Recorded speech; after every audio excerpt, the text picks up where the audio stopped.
and I also got a gig doing fake blackjack too.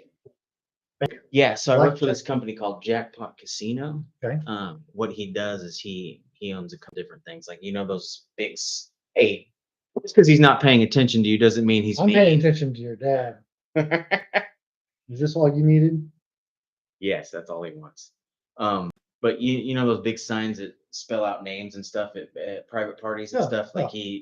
that's one of his businesses. Another one of the businesses, what he employs me for is he puts on casino style games. Okay. Except it's not real betting. You Yeah. don't use real money. They It's like for parties and that kind of stuff. yeah, for Okay, private yeah, parties, like yeah. we do country clubs Yeah. around and everything. We were just at Galardia. I've never Last been to week. parties. It must- I imagine it is. Yeah. People. Yeah. I got confused on which one was the country club because all their houses are the size of country clubs. Yeah. But it's cool. It's fun. I picked it up just because I wanted to learn Yeah. the particular gambling games. Like he's going to teach me craps next. He was talking to me Okay. about that. So you're a real dealer. Yeah, it's just, a real dealer. It's just for not play. real money. It's for fun. Yeah. A lot of the times, a lot of the ones that we do, they will have. So we use the real chips, the real style of chips for it. A lot of times at the end of it, they'll win prizes and things. Like so, like for example, for every $250 worth of chips you have at the end of the night, you get a ticket to put towards a raffle the prize. raffle. Yeah. Things like that. Yeah, I've been to a thing like that. For the like the breastfeeding association of Oklahoma had like a casino night. Man, it may have been him. Honestly, It probably may was. have been his business because he's the only one I've never heard of it before. Neither Before I have I. met him, I Yeah. found him on Indeed. Yeah. I was just looking for something that was maybe a few hours a week, pays $20 an hour. Are you kidding me? Yeah, pays $20 an hour to stand there, and then if people tip you, they tip you. Yeah. You get to keep tips. So, and it's usually around rich people. I've gotten a couple tips, but not really. Yeah. But at the same time, that's understandable though, because these people are invited to these parties Right, where this yeah. is being hosted. Like you're not expecting, So, That's but how are you, Spencer Hicks? I'm good. I brought you here to talk about you, not me. Okay. Well, I want to hear about you. I haven't seen you since Well, if you have questions, since you the can talk to. since the loony bin I know. went down. It was sad, wasn't It it? was real sad. Like that was my like I didn't even like I know a lot of people started going up to like the Bricktown Comedy Club. I just like You'd kind of stopped doing comedy there for a little bit towards the end of the Looney Bin, right? yeah. You hadn't really been doing it, and you kind of just started it back up, which I'm happy to see. Like I've seen some posts that you posted, and makes me smile. Yeah. I'm glad to see that you're doing some of that again. What kind of got you back into it? I think have we started? Are we? Okay. Yeah, sorry. We're going. Sorry. Yeah, like I don't know. I just got tired of I don't know. Like I love doing it. I just don't like all the bullshit that goes along with it, like having to like book shows and do all this. So like if someone's like, "Hey, you want to do a show?" Like, yes, absolutely, I'm gonna do it. I'm not gonna I'm not gonna start my own room and try to keep it up or grow into something. And it's. What are you doing, like open mics and stuff? Or are you just kind of doing shows when somebody asks you to? Yeah, whenever someone invites me on a show, I will gladly do it. Yeah. If I have any new jokes I'm kicking around, I'll test them out there in the middle of the set. But I haven't been going. Well, you have a good bit now for over the years that you've been working on. Like, I mean, how much good time do you have? Like, do you think? Could you do what? Could you do like a feature, like a headliner, like a 45-minute set? I could do an hour set. I could do that. Like I don't know. I think my pocket is more like the 30-minute. Like a feature act is where I'd be. 30-minute set would be more comfortable at. I don't feel like all my you have a solid 30 minutes. Yeah. No, I feel like it'd be a lot of filler for the extra 15 to do or longer, Some of that's the funnest part though. It really like when you fill in between jokes and you kind of just riff and say whatever's on your mind. Really, like if it's going well, it's awesome. Yes, absolutely. If you're doing bad, it sucks. Yeah, it's the longest, worthless. I don't know. You just kind of feel the disdain of people. Like if it's not going well. Oh man, I felt that I tried a black joke one time. It was a real edgy black joke. I'm not even gonna do it because it's so bad. It was the dumbest idea I ever had, and I did it at the beginning of an open mic set at the Looney Bin. Yeah. Right. And I had I struggled through that 4 minutes, and then at the end of it, Terry called me to the office, and she's like, "Please don't call out our Black brothers and sisters like that ever again." Well, see, you should have. All you gotta do is get the crowd on your side first, and then you can get away with anything. Yes, I should have started with something else. That was the trick.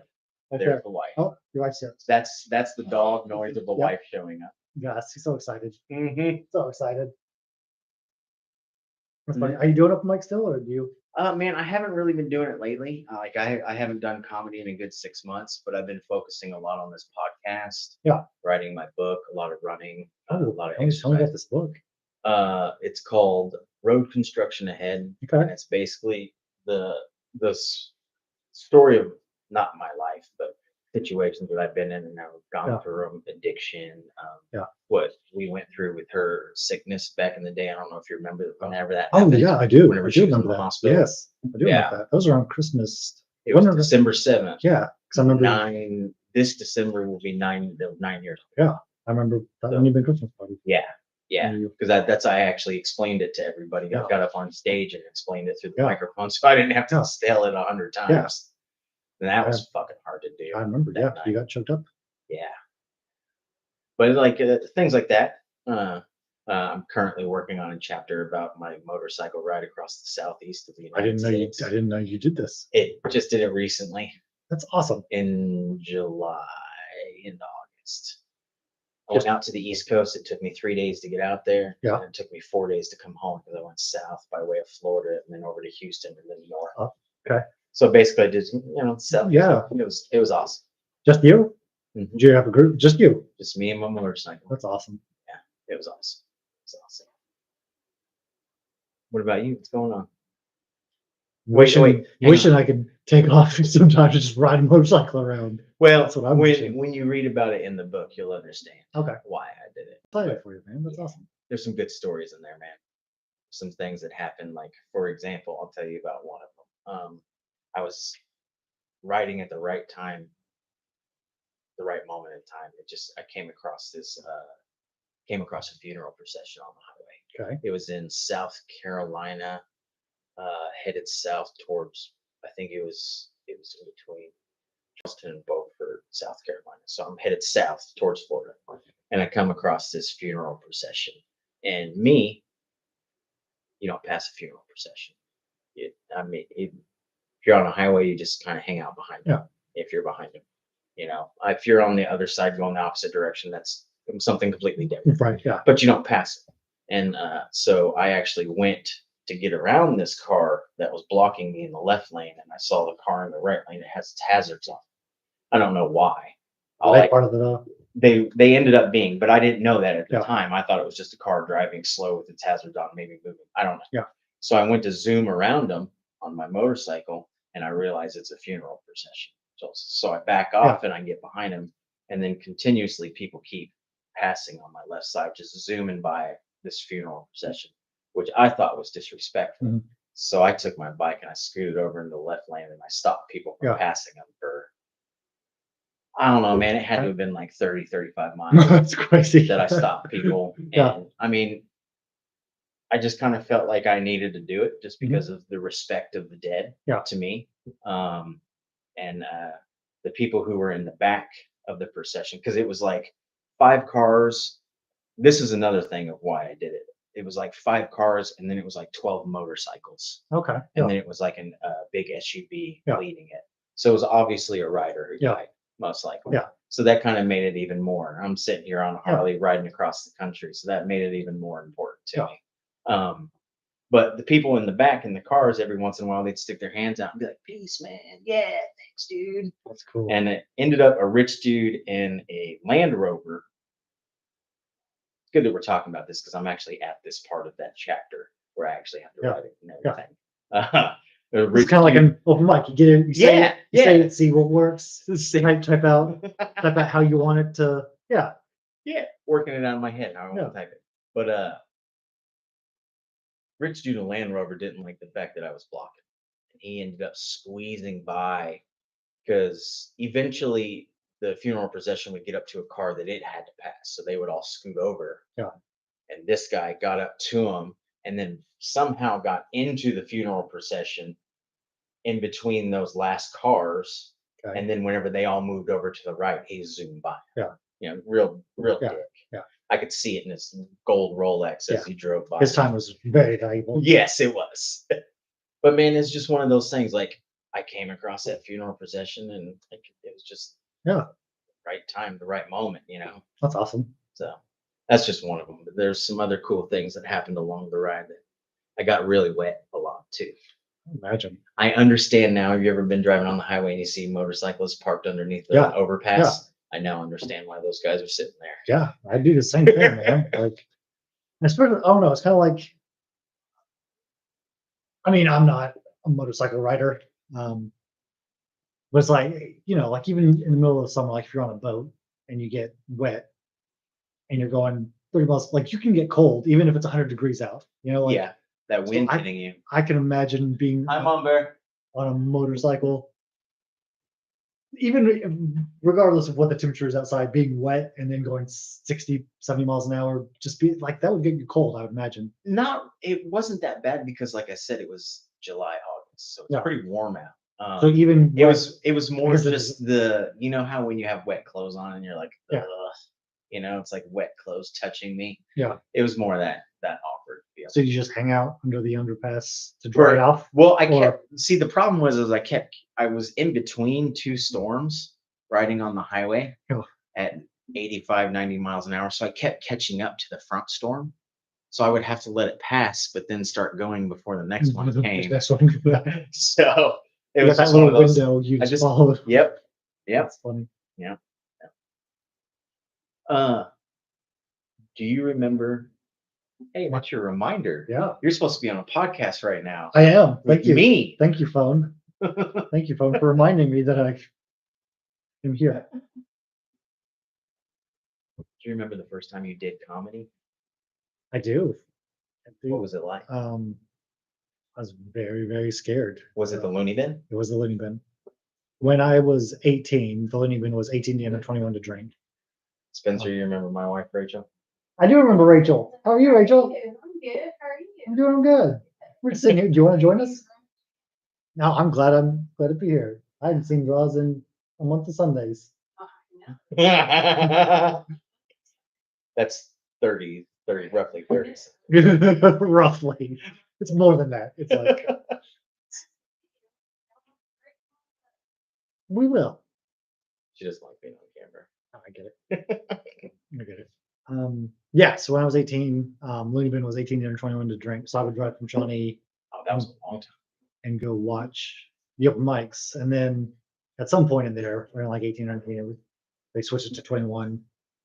So I stopped going. What was your first stage experience like that? So it was with Kyle Kubiak. I remember Kyle. The MC.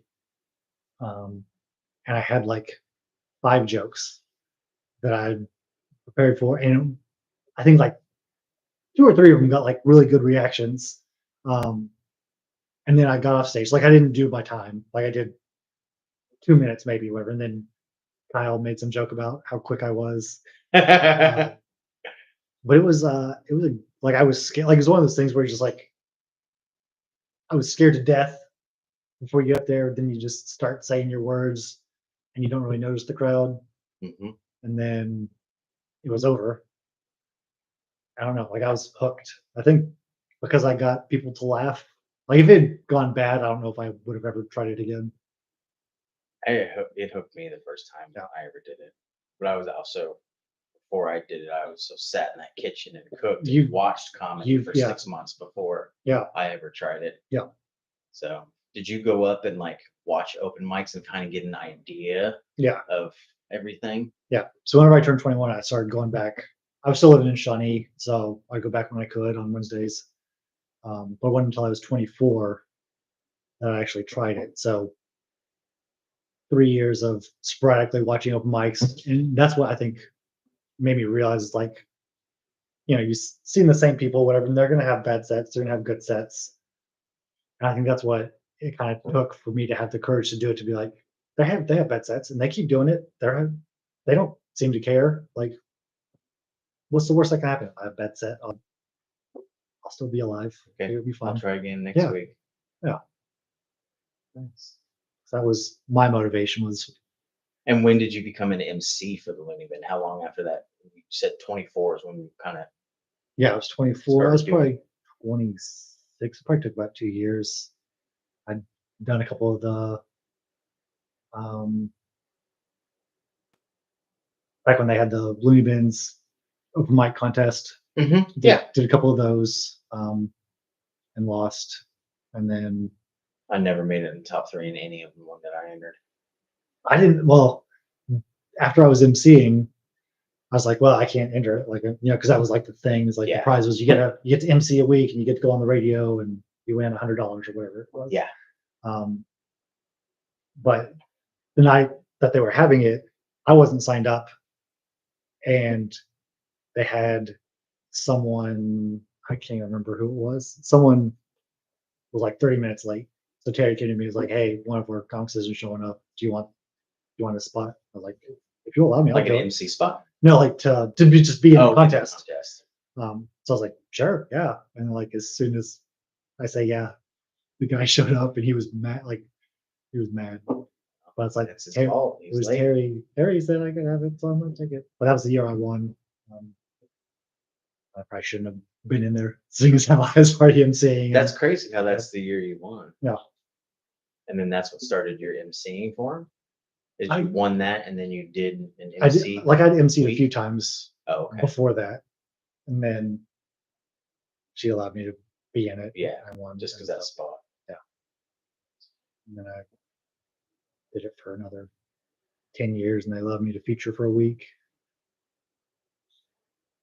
Your awkwardness on stage is great. So when it works, it works. Your tall lankingness. I ate a bunch of Triscuits last night. This morning I shit a whisker basket. Or a whisker basket. A whisker basket too. I ate a bunch of cats and I shit a whisker basket. That was one of my favorite jokes you ever did. That always hit with everybody.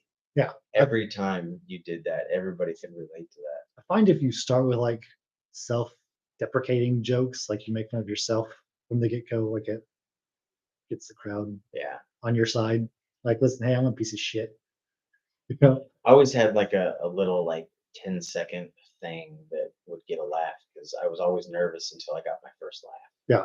So I'd have something quick like here recently when I was doing it recently, every once in a while I'd get up and be like, a little bit about me. I miss hair. Just something like that. Yeah. Just something quick where people were like, oh, yeah. And then that would later tie into a joke I did about her. So especially if you can get I mean, I think that's the exact perfect way to start your show.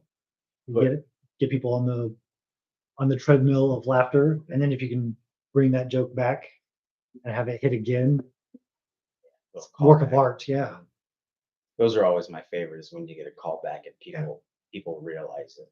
Yeah, because I've seen people do callbacks where the crowd would just went right on their head. Yeah, you see it with like usually the late shows when people are drunk. Yes. No one gets callbacks. So just like just say dirty words to us. I'm drunk, Yeah, especially on the late show Friday or especially Saturday. Saturdays, those were always Saturday late shows.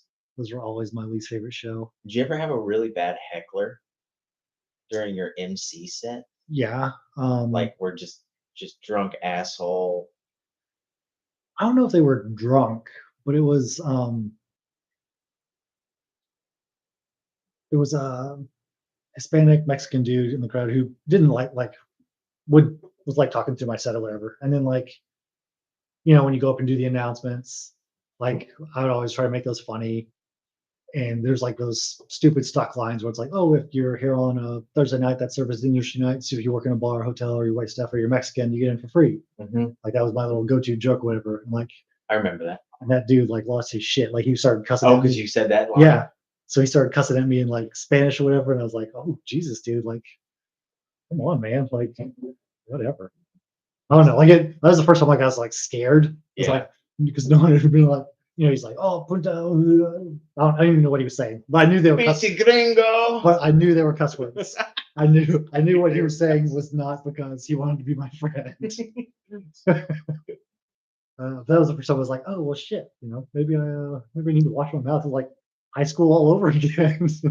Dude, people get it's amazing how offended people get at comedy shows. I know. Like I don't feel like that happened. Like when you do know where you're at, right? Yeah, that's what blows my mind. Like if there's a place to be like politically incorrect, this is the place to do it. Like Yeah.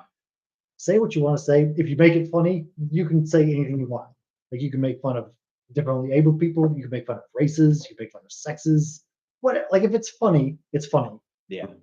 But the fact that I don't know, if it doesn't hit, people's just like, ugh, you're awful. I don't get that. I don't get that. I don't understand it either. Like it's back to like, do you not understand? You came to a comedy show. Yeah. Like this is comedy is making fun of everyday things to laugh about. Yeah. Like it's ridiculous. Yeah. Absolutely ridiculous. Like I've seen so many fights in the like turn into fights of people being kicked out because they're just being stupid. But I can't really remember anything off the top of my head that was just absolutely ridiculous. But I remember hearing one comic talk about some dude who was about to rush the stage and our doorman had to throw him out. I can't remember the details of it at all. I just remember them trying to get up to the stage. Really? Yeah, like he pissed that person off that bad that he wanted to go up and fight him on stage in front of everybody. It's crazy. Yeah, Like just ridiculous. I mean, like to be that far removed from like your situation. Yeah, like I'm at a comedy show. I paid money to be here. With I paid hundreds of other people. I paid money for my drinks and my food. And be like, but what he said crossed the line. Like, I don't know. Like I can't like I'm sorry, but my nachos crossed the line. Okay. Those nachos that I served to those people crossed the line. Not the jokes. You remember those nachos? That's all I would get. Is it really? Yeah. Because you would always give me extra cheese. You always give me an extra couple chips. I would layer your chips too. You would. Yeah. You always if it was for the comics, I'd layer those chips and then put more chips on top of more cheese. Yeah. You took care of me. You took care of me. Surprised you didn't marry me. I would if it would have been legal. It is now. It wasn't at the time, was it? I don't even know. When was I don't even know when it was legalized. Maybe we should. I think you and Mark had more of a bromance than we did. We could right this wrong right now. We can't because we're both married to women. Yeah. You have to divorce before you can remarry. Yeah, we can do that. Yeah, it's not that quick. We can't get it done in the span of 2 hours, dude. Okay. Plus, your wife is much prettier than I am. She is. She's very pretty. She is. I remember she started bringing her around. But she doesn't make nachos the way you do, so. I can teach her. It's just all from Sam's Club. 2 cans and a bag of chips. Okay. I got this. I'll write down the recipe before you leave. I remember when you started bringing her around, man. Yeah. I don't remember it that well. I was kind of drunk at the time. Yeah, we all were, I think. Yeah. Well, I was a little bit more than. Hey, speaking of whiskers, there's that slut. Don't worry, she'll make an appearance and hop up on the table. I like it. What's this? Is this cat's name? That is Mr. Whiskers. Okay, Mr. Whiskers. It's a female. So my joke about eating. Yes. Shitting a whisker basket. Yes. Eating a bunch of cats and shitting out a whiskers would technically be true. Mm-hmm. Oh, please. Oh, yeah, she's great, man. I'm sure at some point she'll hop up here. I think she was thinking about it. She likes to get up on the table and just sprawl out, especially during podcasts. Do it. You have any animals? We got a. Do you have a cat? We don't have a cat. Okay. I'm actually allergic to cats, or we would have one because all the kids. So make sure you shower when you go home before you touch your kiss your wife. You You don't want her to. Yeah, she doesn't swell that. She just gets stuffy nose, red eyes. We've got a 6-month-old, half German Shepherd, half Belgian Malinois. Oh, that's a smart dog, man. He is a smart dog. And you train him properly, he'll protect your kids till he dies, bro. He's easy to train, just hard to get him to do it without motivation. Like treats. If you don't have a treat, he's like, fuck you. Yeah. I ain't doing shit. It's like me. It's like there me. She is. It's like me at work. You ain't gonna pay me. Fuck right off. What are you doing for work now? Like, you don't have to get into details of like what the company is or anything. Yeah. So You I know, used to work I don't want you for getting in any kind of trouble. no. I used to work for Governor Henry. I remember that. After he left office, he started a little Yeah, he consulting used to firm. come to Looney Bin and Yeah, watch you. Yeah. Yeah. Whenever I would MC, he would come Yeah. every now and then. Which so- Brad Henry, if you ever want to be on my podcast, give me a call. Yeah, come on, we can make that happen. I would love to sit down and talk with him. Talk to you about Paul, although he's not really super involved. Like he's got No. It wouldn't just be about politics. It'd just be about the, for example, the mentality it takes to be a politician, things like that. Yeah, absolutely. But no, go We ahead. can- Go ahead. So he started a little consulting firm for the Chickasaw tribe, and so I work down there 2 days out of the week because he's kind of slowing down. He's got grandkids, and he spends time at the lake house and Mhm. all that fun stuff. When you're about to retire, Yeah. you do. And then the rest of the time, I work for the greenhouse that grows plants for Lowe's. Mhm. So if you need plants, annuals, perennials, whatever. let We me know. don't. We got plenty. Thank Okay. you. though. Well, if they die, you let me know. and They're I'll get you growing a deal. on the side of my house. Love it. Okay. That's my favorite bush right there out that Oh, window. yeah, timber, too. Yeah, that's my wife's she shed because we don't have a real shed, so she bought a tent. Yeah. It's got her hammock in it, man. What? Yeah. She just goes out there and hang. Yeah, she goes out there, chills in her hammock, journals, reads, Yeah, whatever. that sounds lovely. Yeah, it's great with all the way around it. You can unzip it and the wind just flows through. The top you can take off, and the top is all see-through mesh. So Yeah. if it's a beautiful night, You you can go look do straight up to the star. stargazing? Yeah. It's not great to take camping unless you have a truck because it's heavy, Okay. but it's great for a backyard. No, that's awesome. That's a big old tent. Too. Yeah, great for a backyard. That was fun. It's a good little respite from the grind. Go out there and She's showing off for the camera. look at this cat. Look how good this cat is. I know. This is Mr. this Whiskers. is her 4th appearance Mr. on the Whiskers. podcast. She's been on more than anybody. How good this cat is. I know, dude. Yeah, We should she's a get- great cat. Rachel actually brought her home 4 a.m. No joke. Little trashed. My wife walks in the door. Harry Bear, guess what I got? I was not happy. But then the next morning, she was cuddling with me in bed, and she was still a kitten. And it's like, okay, You can't- you could stay. I don't like it, but you can stay.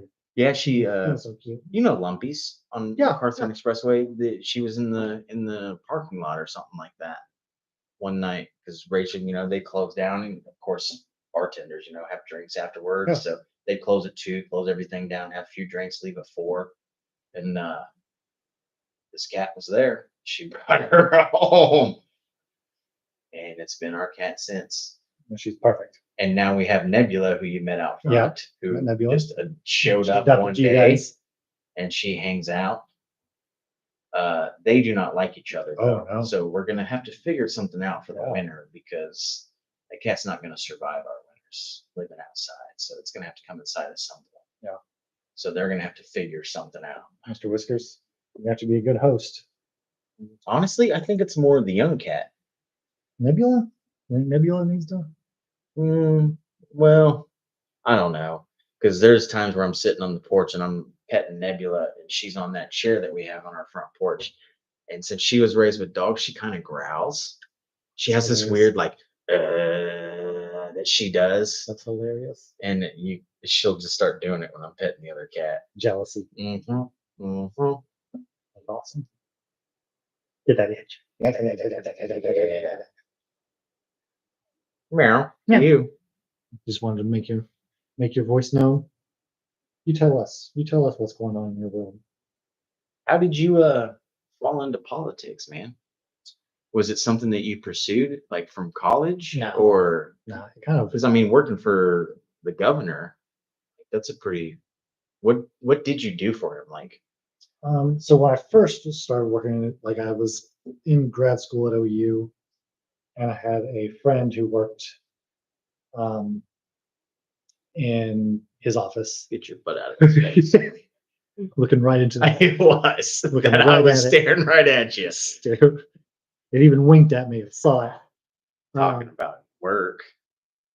But I had a friend from college who was working for him, and she used to be his secretary, administrative assistant. So when you first walk into the governor's office, you have, at least when I was there, there were two administrative assistants. And those are the people who answer the calls, get the calls to wherever, go through the mail, and go through emails, and just do all the tedious stuff. yeah, a little tedious stuff. And she was like, "Well, I just got promoted, so I'll be back doing like constituent stuff. If you want to apply for this job." And I was at OU, and I don't know, I wasn't really feeling it. And so I was like, I'll apply. But You weren't feeling OU. yeah, I wasn't feeling the grad school. So I applied, and I got that job. So I made my life a lot easier. I was just like, Dropped out of grad school. Dropped out. And then I did that for 2 years, and she is not shy. She is not shy. This is her house. It is, and it is your house. She runs the dogs too. I'm just here for it. So I did that for 2 years, and then his personal assistant got another job, and so he asked me to be his personal assistant. So basically, I would travel around the state with him. Took notes for if we had meetings. I would take notes, communicate with the event people in the highway patrol who run the governor's security. Just just whatever needed to be done. Whatever needed to be done. Yeah, personal assistant. Yeah, personal assistant. So I finished up the rest of his term, and followed him to his little consulting firm. Yeah. Nice. Yeah. Sounded like a good gig. I never knew exactly what you did for him. I knew that you worked with him because he would show up and watch you do comedy. Yeah. And he showed up specifically because you were on that night. You know what I mean? Yeah. You'd always tell when it's him because he always came in the back door, left through the back door. I think maybe there was one time he left through the front, but usually he would, security would take him out the back, which is understandable. He was the governor at the time. Yeah. It's not a secure lot. Yeah. Well, I mean, I don't know. It's kind of surprising how, back during the, I don't know, this is probably 6 years ago, there was the governor in, I don't know, one of those northern states, Montana, Michigan, whatever, where those right-wing groups were had that plan to kidnap her, whatever. I remember hearing about that. Yeah. I know what you're talking about. Honestly, I mean, it's not like the governor security is not like Secret Service. No. They've got maybe one person from the highway patrol who will come out ahead of time and be like, "Hey, don't the governor go. The governor's coming." She likes to fight it. And then they have one person with them. So I mean, it's not like they're heavily armed. They don't have they're not welding sewer grates shut, and they don't have snipers on the roof. It's just governor of the state. It's just a highway patrolman hang out. So it's they don't have super strict, they're not running around with them. Yeah, they're not Secret Service. Yeah, they're not Secret Service. It's I get how that's possible though. It would be possible to kidnap a governor. It wouldn't be that you had the manpower. Yeah, I mean that's what it would take is manpower. And there's a number of YouTube videos where you can learn anything on YouTube. Oh my god. Hey, cat, quit biting me. Why are you biting me? Because you named her Mr. Whiskers and she's got a That's vagina. my wife. That's my wife. Rachel did that. Mr. Whiskers. Rachel did that. No, cats have this. I was reading about it one day because I would wonder because I would just be sitting there petting her, and every once in a while she'll just she doesn't bite hard, she doesn't draw blood, but it's just enough to hey, Why do they do that? It's something in their brains that they get so excited that they have to bite just whatever's closest to them. Okay. It's something about I did the same thing with the boner. With a what? You get me too excited, I'm gonna bite something. That's why you have kids. That's why we got kids. People end up pregnant. Oh no. But yeah, man, YouTube is amazing. I was watching a movie earlier. Yeah, what movie? It was some Pierce Brosnan movie. Okay. Had Selma Hayek. Ooh, early days, 2004. Yeah. 2004, young Selma Hayek, brown chicken, brown cow. Like she still looks good. Like, No, she still does look good, but she looked even better when she was younger. She looks great now. Don't get me wrong. I don't know. I'm trying to think of like Pierce Brosnan. Like Man, I don't know a whole lot of Pierce Brosnan except for it was called 007. After Sunset. Okay. I think it was called After Sunset. It was What's that about? it was one of those where he was a thief Okay. and he was getting away. Woody Harrelson was Woody. the cop that he was stealing from. Okay. Yeah. I like Woody Harrelson. Yeah, Woody Harrelson's great, man. Who's your favorite comic? Do you have a favorite comic, or do you kind of like me? Like, there's just too many good ones. Yeah, there's so many good ones. I think my Mount Rushmore would probably be like Bill Burr, Dave Chappelle, Nate Bargatze. Did I say Nate Bargatze? No, you didn't. You did Bill just Burr. then. Okay, Nate Bargatze, Patton Oswalt. I don't know. There's just so many good ones. Like there's, I don't know. What are yours? Who? I don't really have who any are some? favorite, man. My favorites were road comics, man. Yeah. Like John Morgan, the Raging Cajun. Yeah. Like That dude spit out jokes, man. Paul Hooper. Like Hooper's I loved hilarious. Paul Hooper's stage presence, his little Archangel Paul Hooper, Yeah. you know. Who else was there? I really liked Ben Creed, even though his material didn't change much, but just Ben was a super nice dude. Yeah. Super nice I don't know dude. if I ever worked with him. Like road comics were always my favorite. Like people always tell me all the time, like, hey man, this Joe Rogan has a new special coming out and whatnot or whatever. Like I never thought Joe Rogan was terribly funny. I'm not super into it. Me and my wife actually watched his last special that he just came out with on Netflix, and it was pretty good. It was pretty good. It was a lot better than I expected because I was expecting the whole I'm Joe Rogan, so the crowd's gonna laugh no matter what I say kind of thing. Yeah. It was very well tuned jokes, man. Good. It was like watching a road comic at the Looney Bin. Like, okay. But I never really got into that whole like celebrity comics, like following them and following their work and everything, just because I saw comedy 5 days a week. Man. Right. Yeah. You know, I saw it from road comics and that hits more with people, I think, than the celebrity comics do. Yeah. Because at some point, I'm sorry, but you outgrow the normal way of 100%. I think 100%. because most 90% of people are down here. Yeah.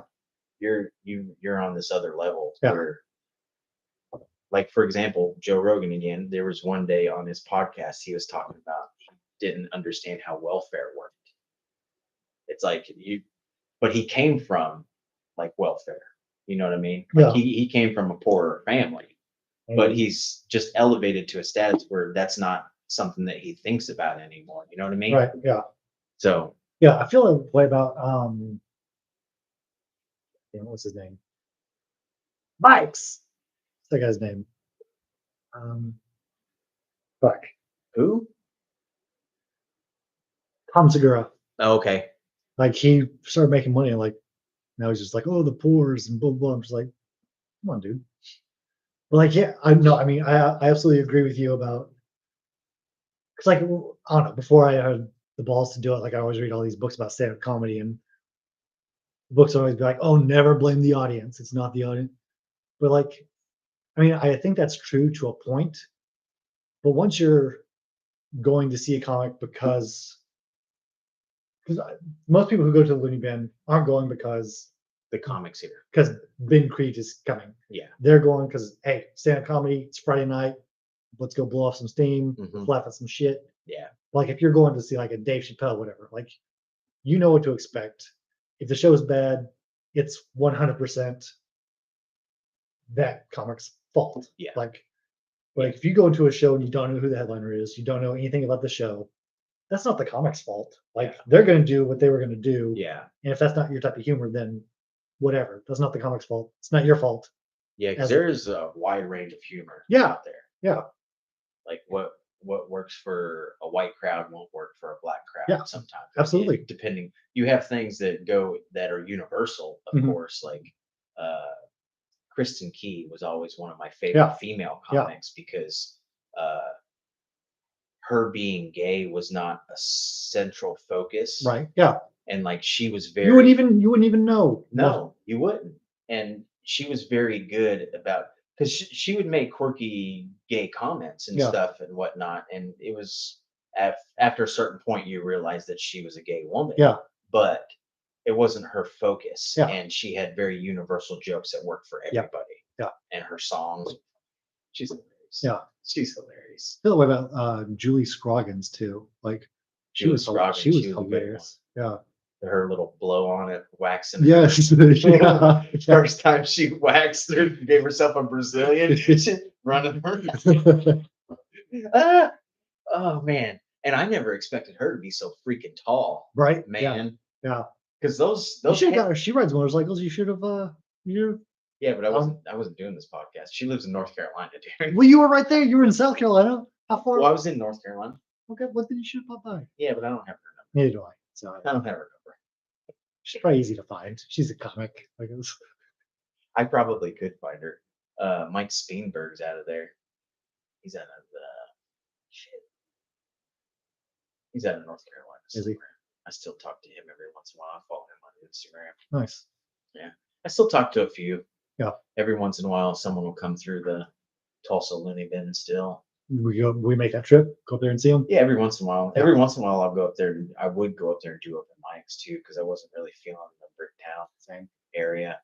I didn't really like the venue. Well, I didn't like a few things about it, but yeah. I just didn't want to start all over, having to like. See, that was kind of my thing, man.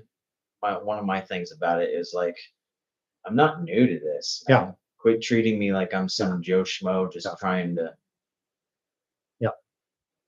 I even asked, so the way they do their open mic, you know how to do their open mic. I've got no idea. So the way they do their open mic bookings, it wasn't like the Looney Bin. It was you do a month, like the month before. Okay. So say it's September. So for October, they would send you an email and you would fill out every Tuesday and Wednesday that you have available in October. Okay. At the end of September, they would give you the month's list for every Tuesday and Wednesday, the open mic, and tell you what night you're going out. Okay. It wasn't like you just show up and sign up for open mic. And I mean, I think that was part of the fun too, because like even if you didn't get on, you could still hang out. And which you could still go up there. Their shows are free. Okay. You know, you on open mic nights they are? Yeah, their open mic nights are free. Which I always thought Terry should have done that. I always thought she should have done her open mics for free, but that's their business and how they run. Yeah. Like, do they still do is the Bricktowns strictly open mic, or do they have like the real show? No, they have real. On their open mic nights, it's strictly open mic. It's only they put up 20 comics. Okay. They put up 20 comics on Tuesday and Wednesday. Like that should be free, but like it's only been you'd have 5, 8 comics. Yeah, but you still could have done it for free and made money off the booze. I think that's you absolutely could. Personally, because I mean, she wasn't making money off the door anyway, because half the people were getting in for $2 or free. Anyway. Yeah. It's a good point. Yeah. But that place is closed. But there was one time on my birth, so the March signups were coming up, and my birthday's in March. So on the bottom of their signups, they had notes, for the booker or whatever. And I just put on there, I was like, hey, I was wondering, March is my birthday.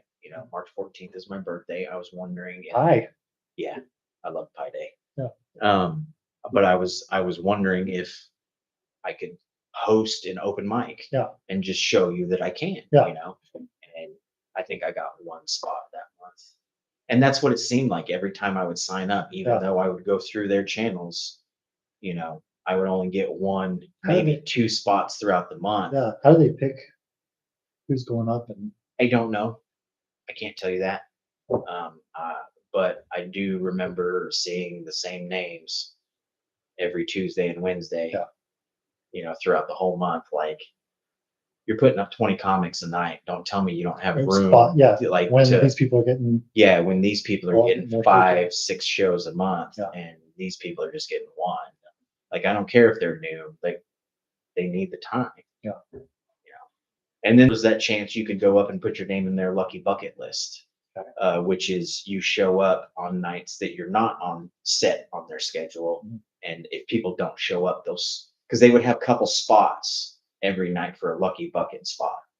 I think it was 2. So every night 2 names would be drawn. But if people didn't show up, those spots opened up and they'd draw from the lucky bucket too. So there's a few nights where I got on just by showing up, you know. But yeah, especially fun because you and I don't live too far apart. And it's like that drive, like it's real easy. We're still at the Looney Bin. Yeah, just 5-minute drive. Well, I mean, even 15, Bricktown's 20 not minutes. that far. It's not that far, but it's still, you know, once I get home, like if I take off my pants at work, like I'm not getting back out of the house. Like I'm not. Touche. Touche. Touche. So it's like I either need to go or need to have that be like, I'm going on, so I've got to. Who you been doing comedy with? Didn't you do the with Nick Campbell and his little group that he does? Whose show were you on? I recently did. You did something with Brad, didn't you? Brad's another dude I need to talk to. Yeah, you need to get Brad on the I show. need to get Brad. Yeah, love Brad. I do too. He's one of my favorite open micers. I haven't gotten to see that. Like he lives right down the street from us too. It's like I don't get to see him enough. Actually, I think he's got a show tomorrow. I might have to go see if I can get out of hanging out with kids and go watch a comedy show. Last show I did. I'll go with you. Okay. Last show I did was last week in Norman for Steve Reynolds, Wampus. He didn't come up to the Looney Bin super often. Well, if he lives in Norman, I understand. Yeah. Before that, I did the roast of Jen. As she moved to Florida. Jen. I can never pronounce her last name. I'm sorry. I'm sorry, Jim, if you're watching. Sorry. Hey, quit licking yourself in front of the camera. No, that's not that kind of video, cat. Listen, we're gonna put a link up for Only Cats. Mr. Whiskers OnlyFans page. Mr. Whiskers OnlyFans page. Here, hang on. Let me put a finger in it real quick.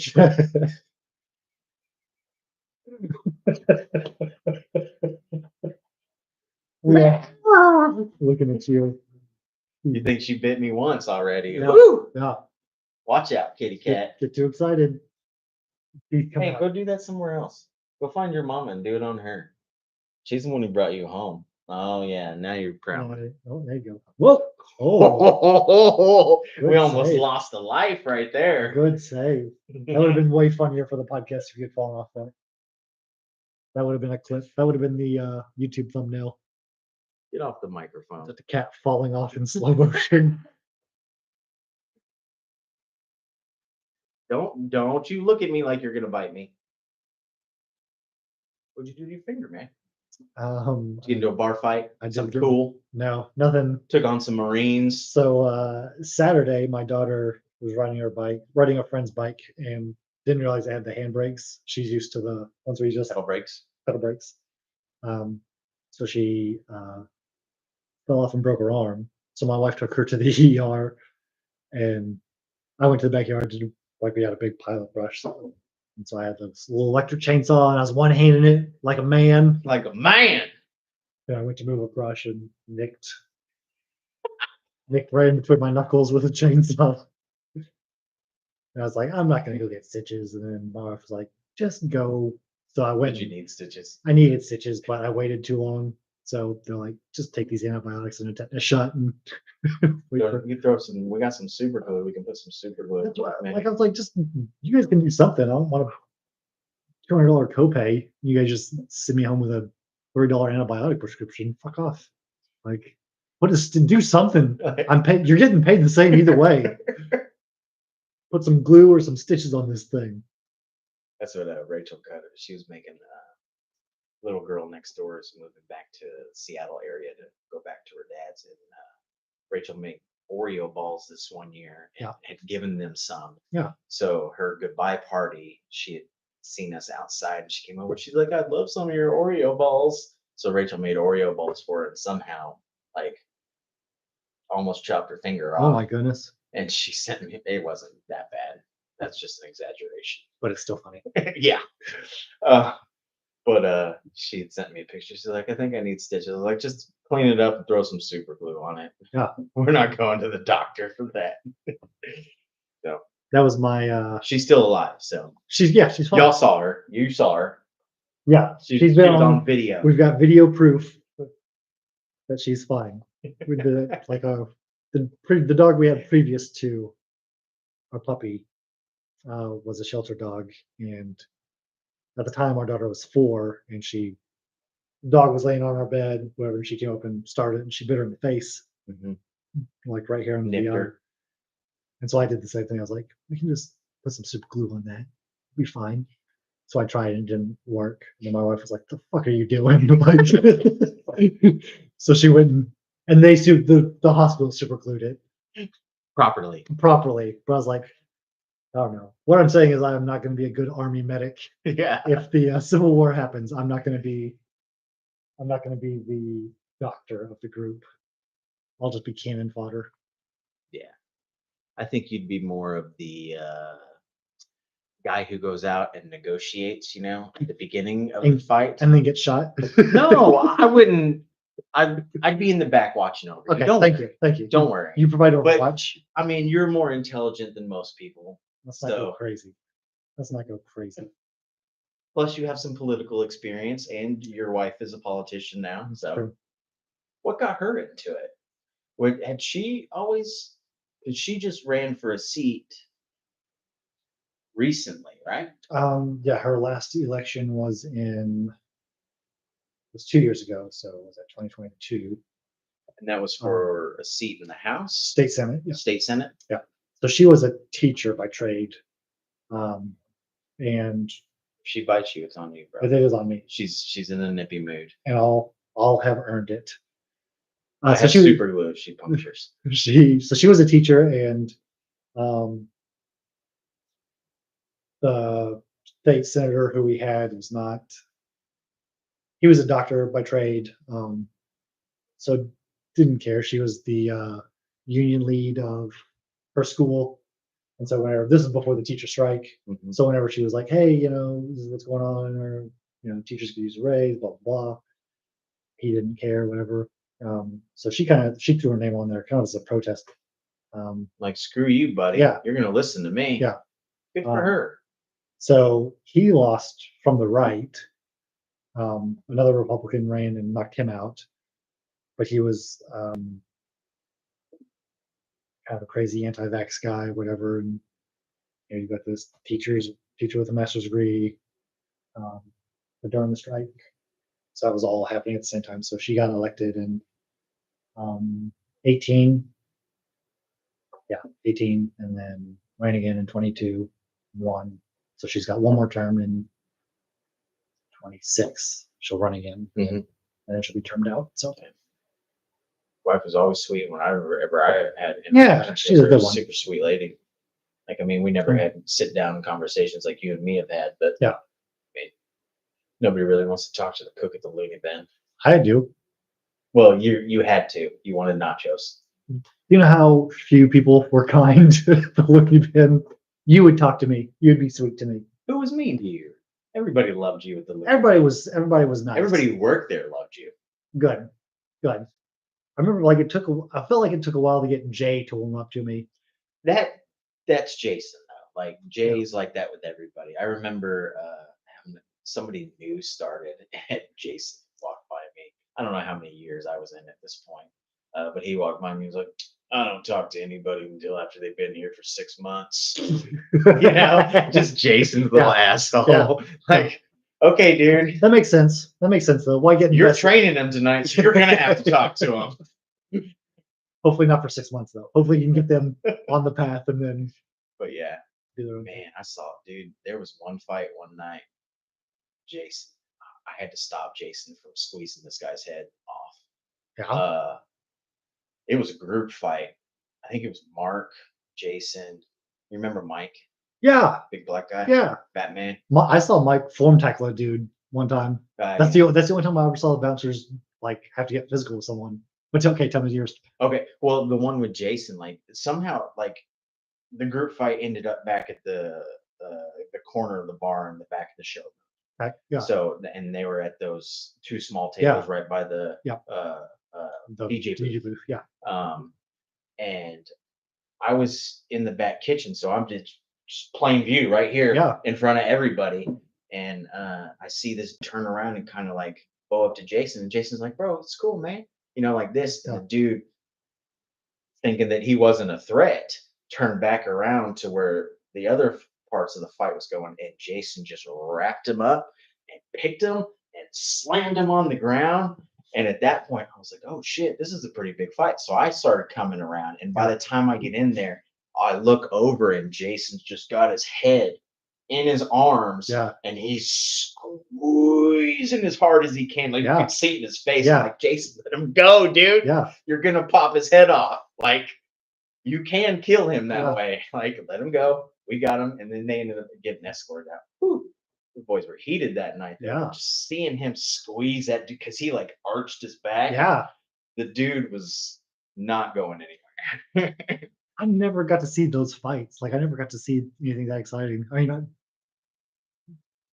I think the night I saw Mike form tackle a dude, like they had been told like 3 or 4 like ample warnings. You know, in the announcement they're like, "Hey, he asked you the second time.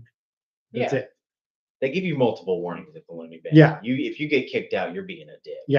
And it was the girl who was the one who was kept yelling at the comics and all that kind of stuff or whatever. And so when they asked him to leave, I think the dude bowed up to Mike, and Mike just put his shoulder in his chest and lifted him up and put him on the ground. And I was like, wow. Like I knew Mike's big military dude was like, I don't know, he was always so nice and like kind, would talk to you about like comic books and that kind of stuff. And it's like, damn, that dude's always the ones that can kick your ass. The nicest. Yeah, that dude, I would not fuck with Mike. I actually I got into Mike's face one day. What? It's a long story. It has to do with cocaine. Let's just put it this way: he gave cocaine to the wrong person that I loved. And I fucking got into his face like, you motherfucker, dude. What the fuck is wrong with you? Like, you know, and building up to that, getting in, like, because when I got to work, he wasn't there yet. So I was waiting for him to show up, and in my head, I was like, don't be a bitch. Don't be a bitch. I know Mike is like 6'2" and it's like, but you fucking tell him. You know, he's a scary dude. Yes. I mean, I never looked at him as a scary dude until I saw him just plant a dude. You know? Yeah, man, if Mike wanted to, he'd put you on the fucking ground. But if he liked you, he liked you. So, good dude. Glad I'm on that side. So what happened with your thing? Did he take the note? We were mad at each other for a bit. And you remember Steve Hurst? English guy. Always called cigarettes fags on stage, and he had a joke about asking somebody for a fag. He's like, I sent one in your mouth a minute ago. You know? I don't think I remember that dude.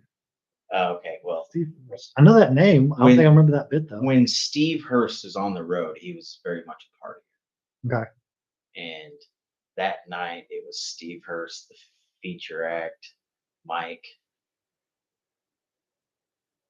and my wife. They went back to the Comic Con to Big Cook. This was after her thing. Okay. After her brain shit. So I was pretty pissed off that he, like, it was one of those things where Mike should have been watching out for her, you know? To me, is the way I felt about it.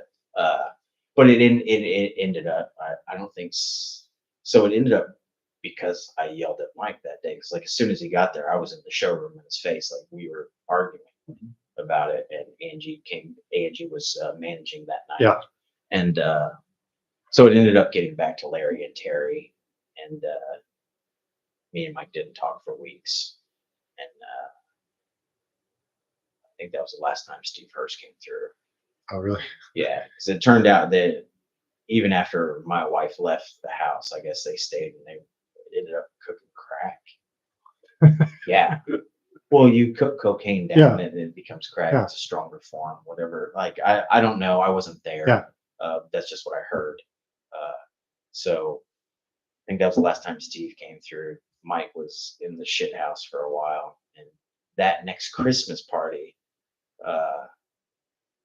me and Mike kind of hashed it out. He let me punch him in the face. Did you? Yeah. Yeah. Did he take it? Did he just? Fuck yeah, you took it. He just absorbed it. I'm a bitch compared to Mike. Even if I hit him really good, he's like, "Oh, that's all right." That's all right. We're You even. know. Like, God damn it. But then like I punched him and then we took a shot afterwards. Yeah. And, buried the hatchet like dudes do. Like, Yeah. The stupid male, like Yeah. we got in a fight, now we'll have a drink. Yeah. Kind of thing. But we ended up working it out. Good. I haven't seen Mike since. Man, everybody I know said that he's fallen off the face of the earth. Oh no. Even Larry and Terry haven't heard from him because every once in a while, me and Rachel have dinner with Larry and Terry since because they're planning. I think they're planning on moving back to Kansas City. Oh, are they? Because that's where his kids Yeah. are, grandkids and whatnot.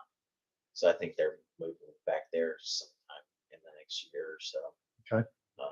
So we try to have dinner with him every once in a Good. while, just to see him. Luckily, they still hate me. So. Once you get on their good side, it's hard to. Fuck yeah! Even if they're mad at you, they still love you. Yeah. So great people to work for. I don't agree with their micromanaging style, but whatever. Whatever. It's their business. They can do what they want. They can do what they want. I was playing golf with Larry for a little bit after they closed it down. Yeah. And I know that man loves golf. he does. He does. It's pretty good too. Is he? Yeah. I don't play golf, so. It's better than me, but I'm not good at golf. So Where do y'all play? Like Hefner? yeah, I think every time we just played Hefner, did it a couple of times, and then kids and life and all that stuff. Yeah, shit happens. Yeah, so you just kind of like. That's what I love about true friends. Like when you pulled up, you're like, "Give me a hug," and we're sitting here having this conversation. Like no time, there was no gap in between. Yeah, it's like I just saw you last week at the weekend. Yeah. You know what I mean? Yeah. Like I love that about. That's what I mean. I think that's what I miss the most about doing the open mics and that kind of stuff is just seeing all the people you like and that kind of stuff. And then it's like now I look back and I'm just like, fuck, I haven't seen you in years until tonight. Hadn't seen Mike, hadn't seen Larry. We played golf, which was that year or two ago. It's just like time is relentless, man. Like it just goes by, man. Yeah. You blink and bam, like it's crazy how it works. All I kind of like looking through shit is like that time hop. So we were like looking at pictures of our kids from like years ago. I'm just like, shit, I don't remember. Like, I mean, I remember them being that size, but it's like I don't remember the day we went to this park or whatever. Like, I don't remember. Or even if you do remember, it feels like it was just yesterday. Yeah, and it's like, oh, this was 8 years ago. Oh, no, that's crazy. Like, no, that was 2 weeks ago. Right? No, it was 8 years ago. Okay. I don't know. It's weird. Time is weird. Did you ever think it would feel like that when you were younger? Like, no. Your early 20s. Like, because how old are you now? 44. 44. So you're 2 years older than I am. Yeah. I mean, like, this is not how I thought 40s would feel like. Right. This is not what I thought I would feel like in my 40s. Like, I thought I would be an old man by now. Yeah. You know what I mean? Yeah. I mean, I have a gray, but. Yeah. Like, I don't feel any different than I did in my. I mean, I could probably tell the difference between my 20s, but like from 30 on, like I don't feel different. Like I know that's not how I'm perceived, It's like that's whenever I get high, like that's the shit that I think about. So it's like I'm a 44-year-old dude, and I'm up here making shit jokes. But like in my head, it's like, oh, I'm still just a awkward 20-something-year-old telling these jokes about my butthole. But it's like that's not how I'm perceived. So it's like I don't know, like that's the stuff that I spiral about. I get sir so much now. Yeah. Sir. Yes, sir. Sure, sir. Sure. What the fuck are you talking? Who are you talking to? What? Who? You got a mouse in your pocket. It's like, man, when I accidentally graze a girl's boob with my elbow, I turn into a 13-year-old. I'm like, booby, Yeah. Like, I'm not 42. Yeah. I'm 13. Yeah. Like, I'm still a virgin. My wife made some comment about, I don't know, I was drunk and dirty. And she made some comment about like, guys they don't change after 13. Like they just get bigger. I completely agree with your wife, man. Yeah. I don't think we mature mentally past the age of 13. I think that's where we're stuck. Like, why I like poop jokes, They're funny. They're universal. Everybody poops, You have a squatty potty. Yes, we do. They're amazing. And we just got a bidet like a year ago. Ooh, I haven't had a bidet yet. Try a bidet. Like I was on the fence. I want to be rich enough one time to have the toilets, like a regular toilet and then a bidet. That's how rich I want to be. Sign me up. I didn't know that was something to aspire to, but didn't you see Crocodile Dundee? yes. It's in the New York hotel room. I was like, what's this one for? You know? Yeah. For your back knee, your hind knee, whatever he calls that. However they say it down under. I remember that now. But yeah. But squatty potties make me feel so empty inside. Which is good. That's how that's how it's supposed to feel. That's how you're supposed to feel after a good movement. They're great. Yeah. We clean this one person's house, and they have like bougie squatty potties. Like they're made out of wood and they look all cool. They go with their decor. That's too much money. Pretty awesome. That's having too much money if they're real thin. If you get your squatty potty to match your decor.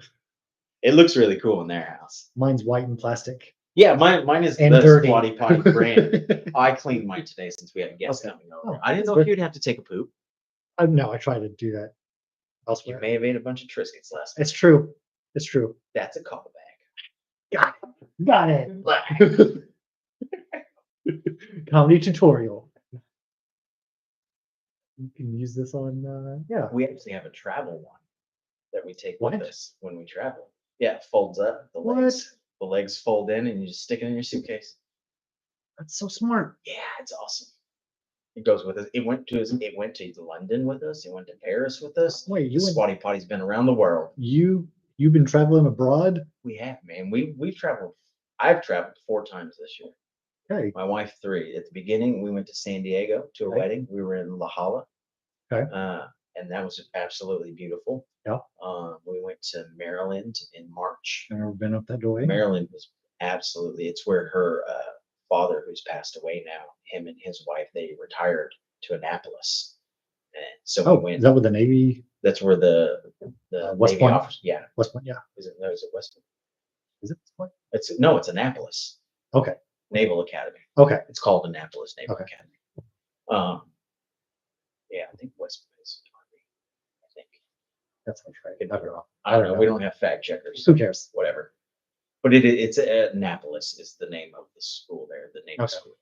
And man, it was beautiful. Ran into the woods. Like really? They're the house that they bought whenever they moved out there is right on kind of the water.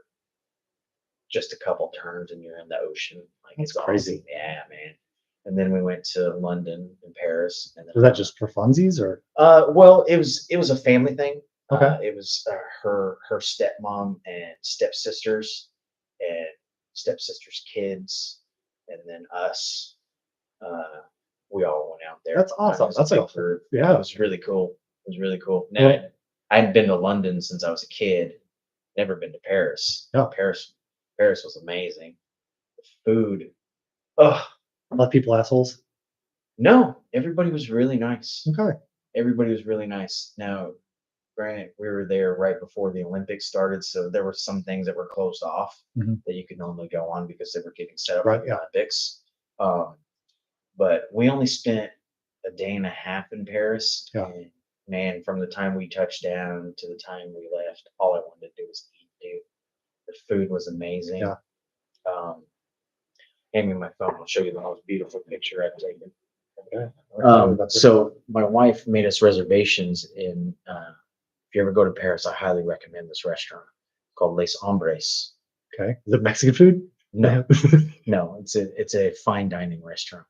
You know on TV the fine dining restaurants you see where they give you the small portions, and you're like, why the fuck is that a small portion? Yeah. I now understand why. Why? Well, so this place, Les Hombres, its menu was you pick the 5-course, the 6-course, or the 8-course meal, and then you had your choice. I didn't know there were so many courses. Yeah, I didn't either. It's like college. Probably costs as much too. It actually wasn't that bad. I think it was only like 2, maybe 300 francs for dinner. What's the conversion rate of francs? I don't know.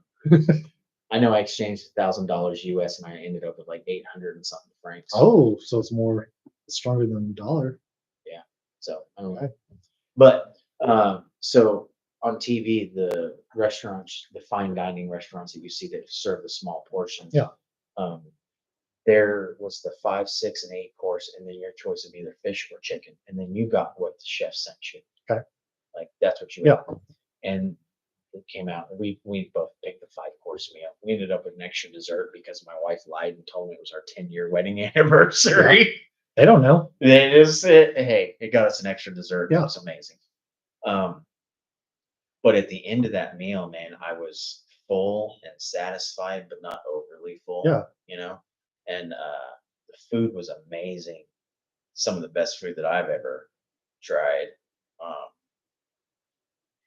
But its view was the Eiffel Tower of the restaurant. Okay. So the restaurant's patio was its bar, and then the Eiffel Tower's here, and then you sat inside for dinner, Yeah. and it's just nothing but a glass wall. So That's all awesome. you can see is the Eiffel Tower. And when we were leaving, our phones didn't work because we didn't get an international plan. Okay. So a little tidbit of information: if Verizon or your phone service tells you not to worry about getting an international plan, that Yeah. it'll just charge you $10 for 24 hours. Don't believe that bullshit and get the international plan, Okay. because our phones didn't fucking work Really? at all. Even Not even for $10? not well. So what they had explained to us was that when you were there, if you used your phone, if your phone connected to any Oh, tower okay. out there at all, it would charge you $10 for a 24-hour But it didn't period. connect to any towers. And it ended up not. But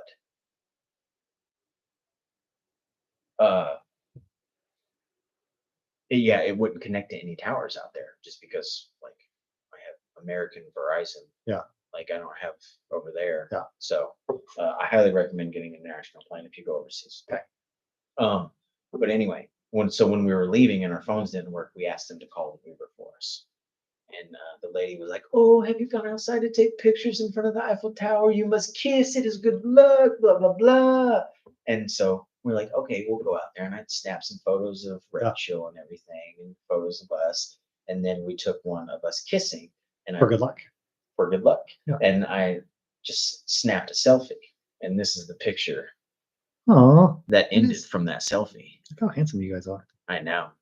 And it's perfect with the Eiffel Tower in it. Like, oh, yeah, you can't see it. Never mind. It's a great picture. It's a great picture. You can put you can just put can't you just insert a photo into the No, this is live. Okay. Oh, okay. Whatever. But we took that picture, and as we were walking back in, that lady who told us to go out there met us with the thing, and I showed it to her, and she goes, "Ooh la la, it's giving me goosebumps." I was like, "Quit it. You're just trying to get some more francs off of me. Yeah. Well, you don't tip over there, man. You don't tip, man, which I felt really weird about, especially being in a fine dining restaurant and not leaving extra for a tip. I felt weird about, but that's the way they are. They pay a living wage. Yeah, they pay a good wage to their servers. Yeah. I still felt like I should have given, but like I said, it's insulting. Exactly. It's insulting, and that's what I was told. So I didn't do it. Yeah. That was the right move. Yeah. But it was beautiful out there, man. The food was amazing. We found some chips, Burt's. I think it was Burt's. Some salt and vinegar. Oh man, they were Burt salt. He left the beeswax for salt and vinegar. It was so good though. The chips were so good. I took a picture of it with them naked. It was covering my junk. Yeah. Now, when you say chips, do you mean like the chips, like potato chips? Okay. Not like French fries. No, that's England. Okay, that's only England. Yeah, fish and chips. What do French people call French fries? I don't know. We didn't order any. Okay. They might call them Fritz because that's what Fritz are. Okay, yeah, I think you're probably right. Fritz are French fries. Yeah. It's like, I don't know if you've ever been to Broadway 10. I have. On 10th and Broadway. Yeah. It's one of our favorite restaurants. It's actually where I proposed to Rachel at. But it's one of our favorite restaurants, and they have Fritz on their menu. And one day I was like, "What is Fritz?" They're like French fries. That makes perfect sense. So they probably call it Fritz. Yeah, I would imagine. I think you're right. I think that sounds right. If not, we're going with it. Yeah, that's what it is now. Chips in England is that's fries. Wait, the chips you were talking about were potato chips. Yes, potato chips that I took a picture with naked. They were Covered covering my your junk. Johnson. Yeah. It wasn't a Did you- very big bag. Okay, so it's that. It wasn't. You weren't actually getting salt and vinegar on your junk. No. Okay. It was the bag of chips. Yeah. They were really, man, the food was amazing, especially in Paris too. Like we found this little cafe to have breakfast at because we got there like we took the train from London to Paris early in the morning, so we were there at 9 a.m. Yeah. So we dropped our bags at the hotel because our room wasn't ready yet, and we're like, let's go. Let's go. We only have a day and a half here, Yeah. so let's go. We almost immediately found this little cafe, and the dude was super nice. He was like, he didn't speak much English, but the English that he did speak, he could tell that we were tourists because we don't speak French. Yeah. You know, and he gave us some chocolate croissants and coffees, made us some eggs and bacon. And, oh man, it was so good. The food there is so much better, dude. Was he like the candlestick from Beauty and the Beast? Oh God, I wish he was.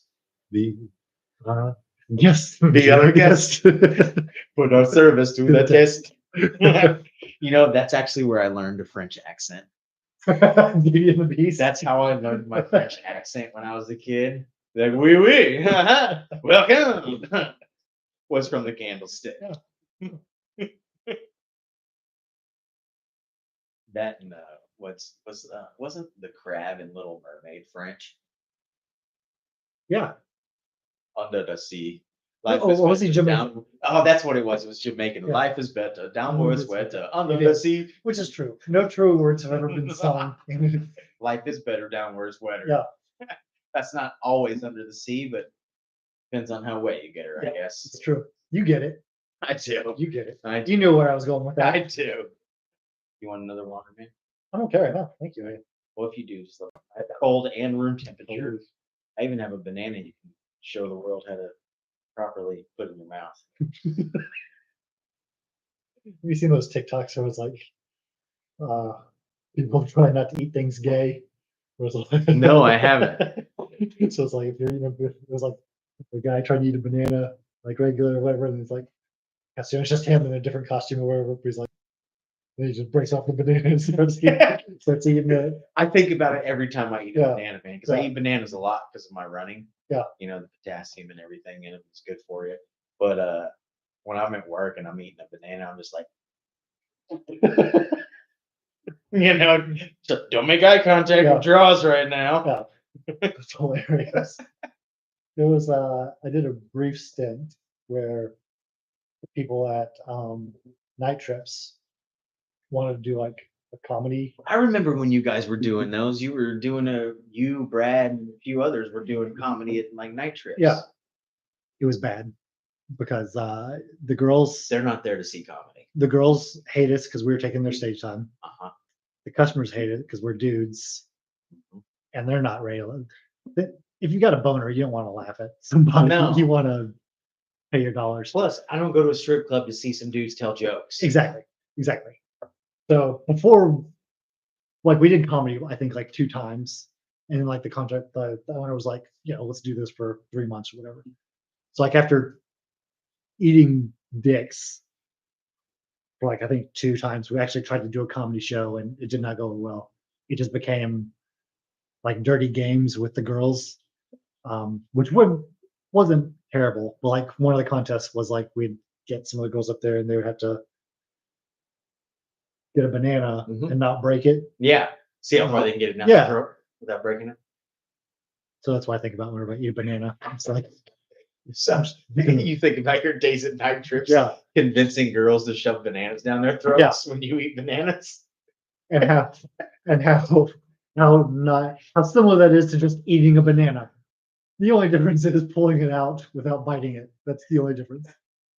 So it's very erotic. Yeah, I don't think banana is one of those things that you can eat without looking like you're sucking a dick. Yeah. I'm sorry. Yeah. That's why so you bite it in the middle. I eat it with the skin on.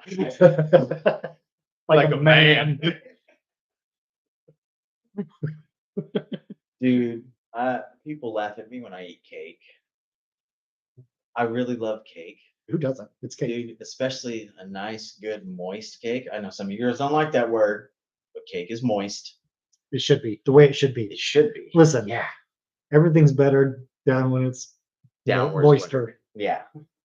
But when I eat cake, man, I put that bite in my mouth and like I close my eyes and I wrap my lips around the fork and I scoot. Yeah, get the icing. Get all the icing off there. Like even you rub the tongue on the bottom and you got to get the. Yeah.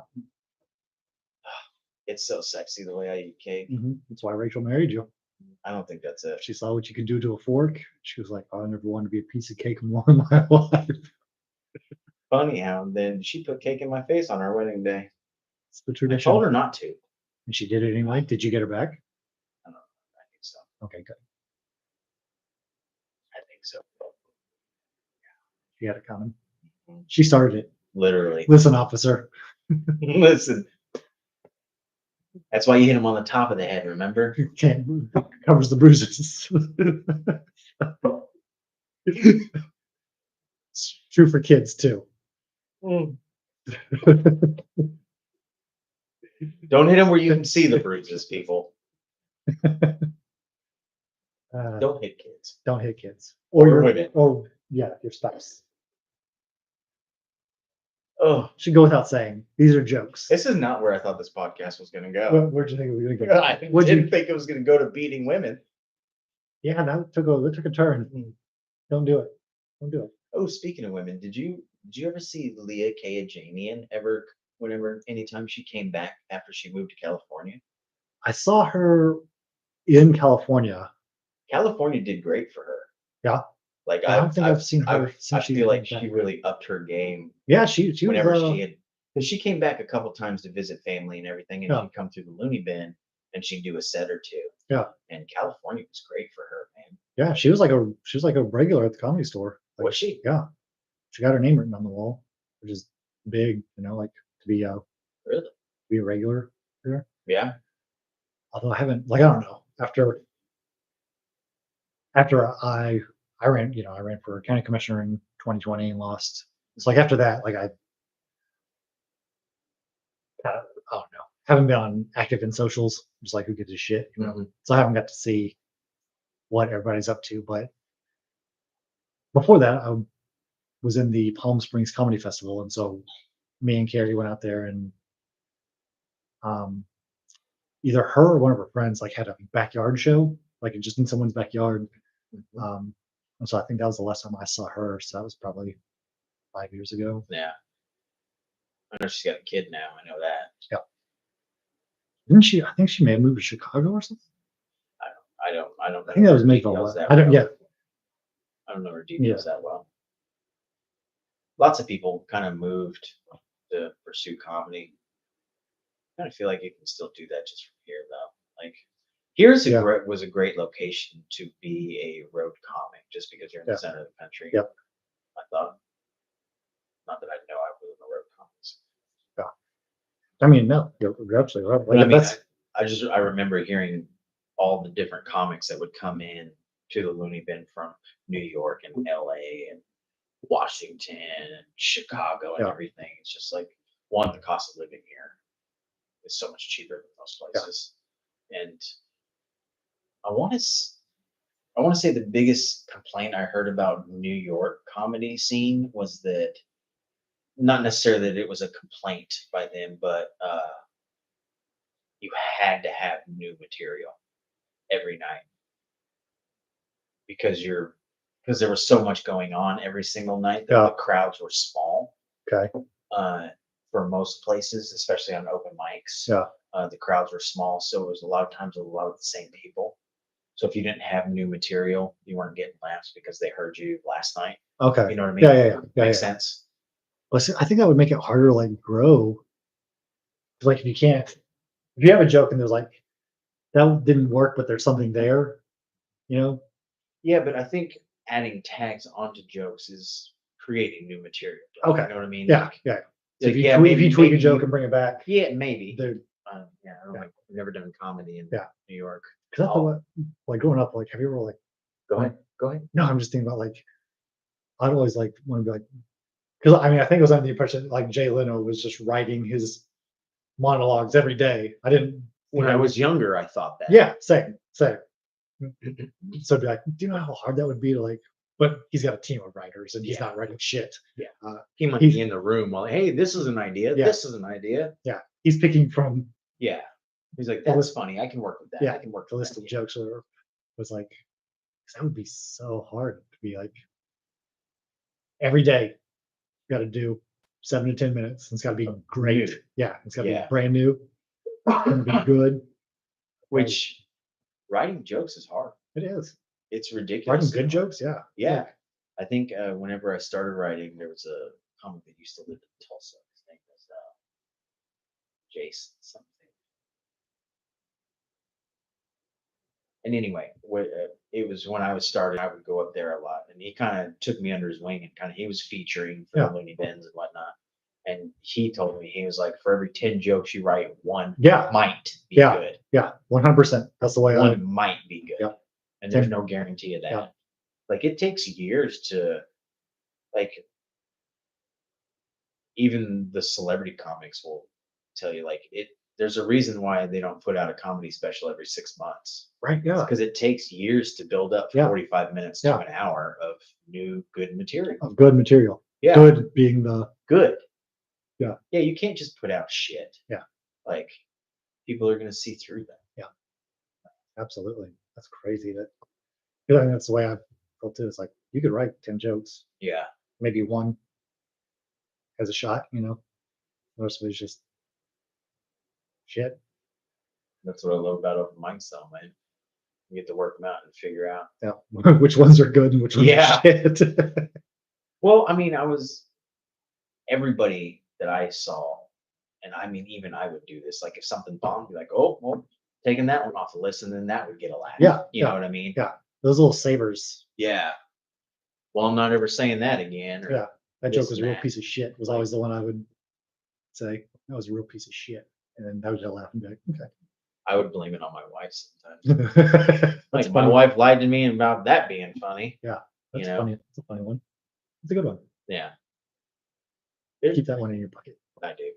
But- I have a few, but I'll start comedy back up one day. Yeah.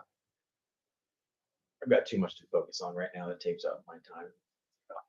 And I kind of feel like comedy was really a stepping stone. Like I love Mhm. comedy and it'll always be a hobby to me. Yeah. And I'll always kind of have that thought process. Yeah. But I kind of feel like it was a stepping stone to things more like this, like making me more comfortable on a microphone. Yeah. Because that was one of the hardest things for me was getting comfortable on stage. Yeah. Feeling comfortable. Like I still don't completely feel comfortable, and I don't think that you should. Right. Yeah. Like it's one of the things I like about comedy is that it scares me. Yeah. It forces me to do something that I'm scared. Yeah. So I kind of think being completely comfortable on stage, you shouldn't be completely. You should be a little nervous. Absolutely. I think you're 100% correct in that. I think you should be a little scared. Well, there's just something nerve-wracking about being a one-sided conversation, Mhm. and the goal is to make that person laugh. Yeah. Like I'm going to use words I thought of that I've arranged in a certain way. I'm going to say them into this microphone, and I hope you laugh. Yeah. I hope you laugh at these words that you've heard before. None of these words are new. I'm not making up words. I'm just rearranging them. How do you write? Like, for example, whenever I write how I think it's going to happen on stage. Like the Okay. words that I'm going to say, this is what I'm going to Yeah. say on the microphone word for word. Yeah, I do the Like same. that's how I write out paragraphs Yeah. of my sets and Yeah. my jokes and everything. Like I'll write up. I'll do. Like I'll just get. Like I like. Either pen and paper, or pencil and paper. I like writing with pen. It helps me remember it Yeah, same. with pen. Same. So I'll just write down like everything I can think about, like at the topic or whatever. And then just like little side connections. I'll just write. I'll just do like free writing where you just don't limit yourself. You just write down anything that pops in your head. Mhm. And then start to piece together things that I think are funny about X, Y, or Z. And just do like you do. And then like if there's something in that free writing, I'm like, okay, this is a good starting point. Then I'll start doing like, this is how I'm going to do it on stage. This is how I'm going to say it on yeah, stage. this is And how then I'd say it. they're going to Like I'll even I put a smiley face where the laugh is supposed to be That's smart. on my writing. Yeah. So whenever I'm reading it back, like, okay, That's where I pause. That's where the punchline, and that's where I pause to let them laugh. Yeah. Because you can't just keep going. Yeah. You have to let people laugh. Yeah. I've seen comics that just talk through the laugh, and it's so awkward. And I think that's what took me a couple of years to learn from open mics is like, you don't have to, like, you could stretch this 2-minute set to 4 minutes to fill the open mic time if you just let people laugh, you know? So, yeah, I mean, I think that's part of being comfortable on stage too, is being comfortable in not the silence, I mean, but in the you not having to do anything. Like, you've done your thing, let them do theirs, and then you can move on. And then move on. Yeah. For sure. For sure. What do you think about what's going on in life now? Let me rephrase that. Not life.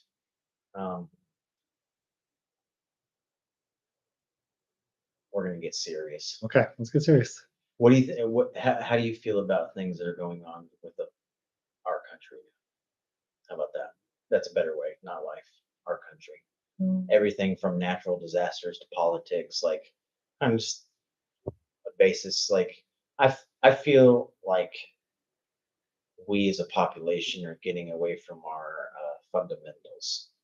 Okay, that's the best way I can describe that. You know, like a football coach, like, we need to get back to fundamentals, guys, and blah blah blah. Okay. That's kind of how I feel. Yeah, I would agree with that. Like, I mean, I think it depends on the day, really, because like I'll scroll through Reddit or read online and be like all these scare, like, oh shit, the world's on fire, we're all gonna be killed by a hurricane, or climate change is a huge one. Right now. Putin's gonna nuke somebody or whatever. I'm just like you can get caught up in like the now. But it's like, was it any less dangerous than like the Cuban Missile Crisis, or I don't know. I think you can look back at basically any decade and be like, oh, there were some times where people thought, oh, this is the end. Like at Y2K. Yeah. You remember that? You remember how crazy that was? Yes. People were. My dad unplugged like all of our electronics. Like, this will get them. Yeah. I'll just unplug it. Yeah. It's the electricity that's gonna fuck everything up. And nothing happened. Nothing. Nothing. It was a big old nothing burger. I don't even think they really went in to fix the software like they said. No, I mean, how could you? Like, fix the software of every single computer. Yeah. All across the world. Yeah. Like, I think the issue is like, oh, the computers are it's gonna be 2000. The computers are gonna think it's 19, or it's gonna be 0. Well, like, who gives a shit what the computers think? Like, so what it was is they used 2 digits for the year. So when it was 99, when it went to 2000, they thought the computer was going to think it reset to 0. Okay. So that's what the Y2K was, thought. Because it wasn't 4-digit year, it was just a 2-digit year.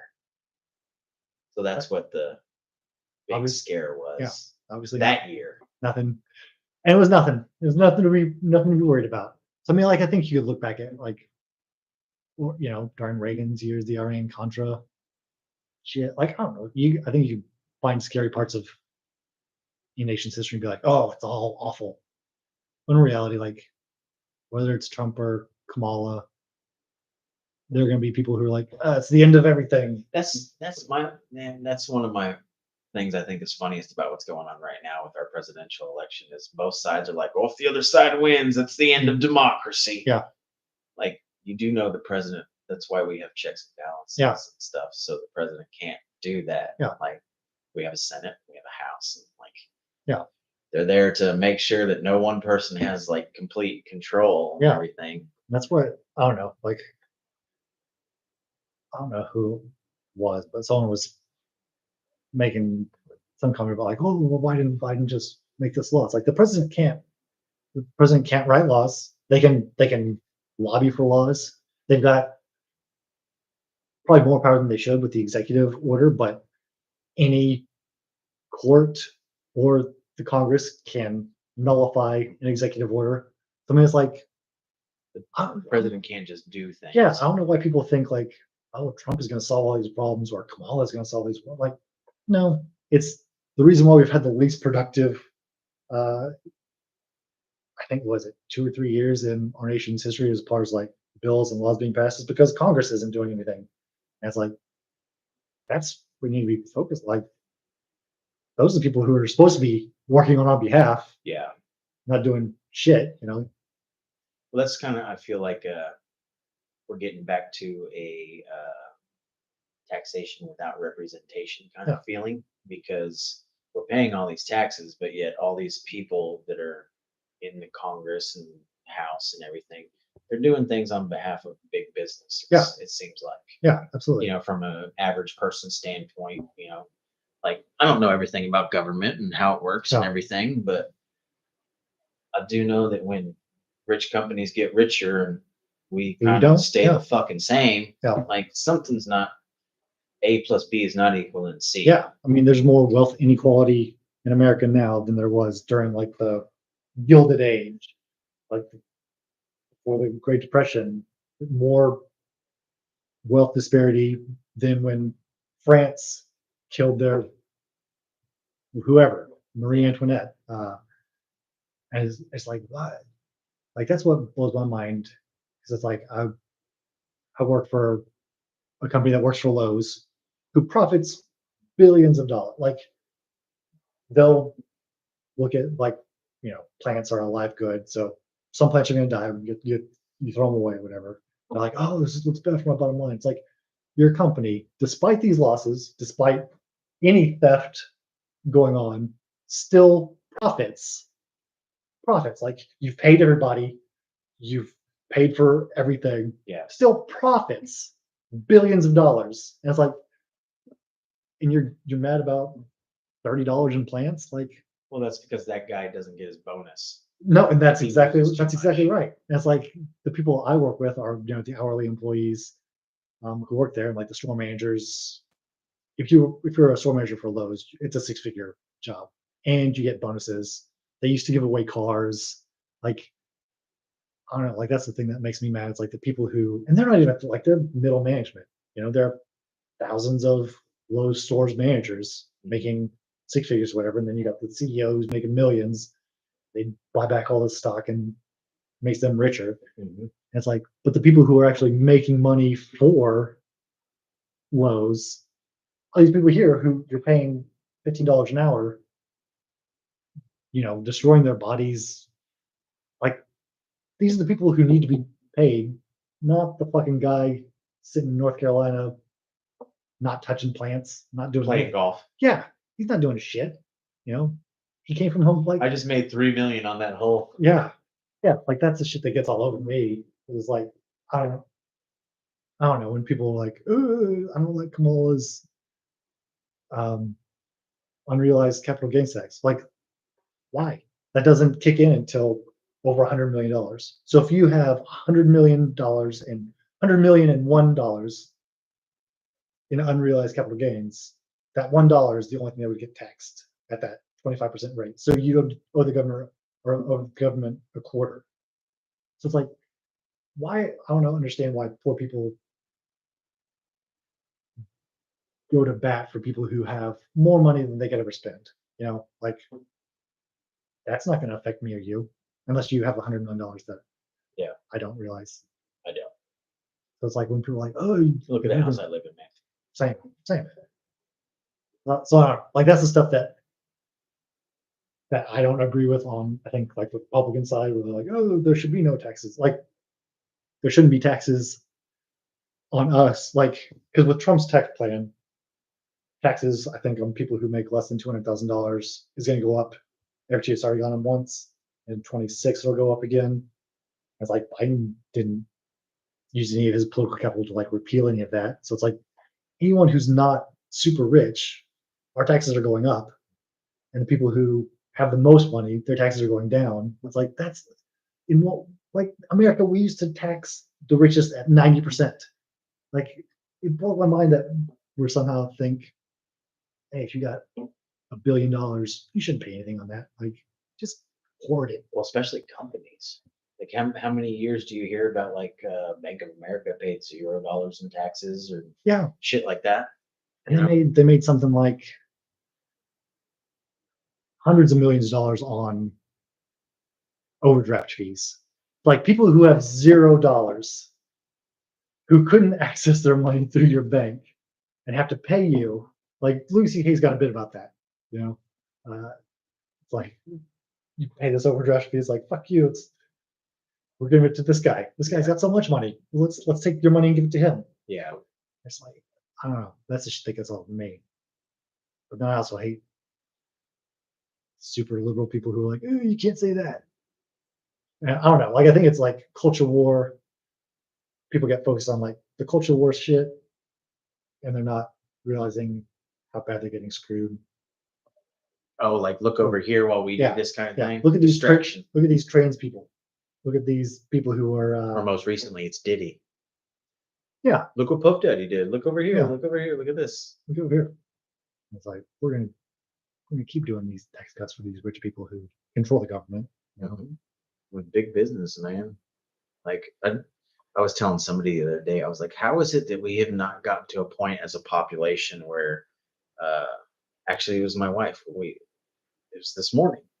We went to the grocery store to grab a few things, and I was telling her when we walked in, I was like, why have we not gotten to a point as a society where you can just go to the grocery store and get what you need and then leave? Mm-hmm. Like, there's no reason why anybody should go hungry. Yeah. We have the technology. We have the minds that can figure out financing. Like, the government can still set aside this amount of money to pay these companies to provide this food for all the people. Yeah. Like, I should be able to go get some grapes and some fruit and then just come home and, you know what I mean? Yeah. I mean, I know that's kind of like socialist ideas. Everybody's. Well, I mean, there's some things about it that when people like shit on socialism, like I don't think they realize how much socialism there already is.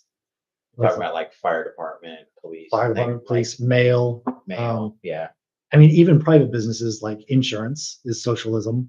We're paying every month for car, home, whatever insurance. Just in case. They pull that money from all these people. If some shit happens to your house, here. We take from this pool. You can have a piece of that, fix your house, whatever. If you don't get that money back. They're just pulling that money. Like that's socialism. Like who needs what? You need some money to fix your house? Okay, there you go. Well, the problem then arises when something happens and the insurance company tries to dupe you out of giving you fucking money because they don't want to lose money. That's a different thing. That's the capitalist side of of that.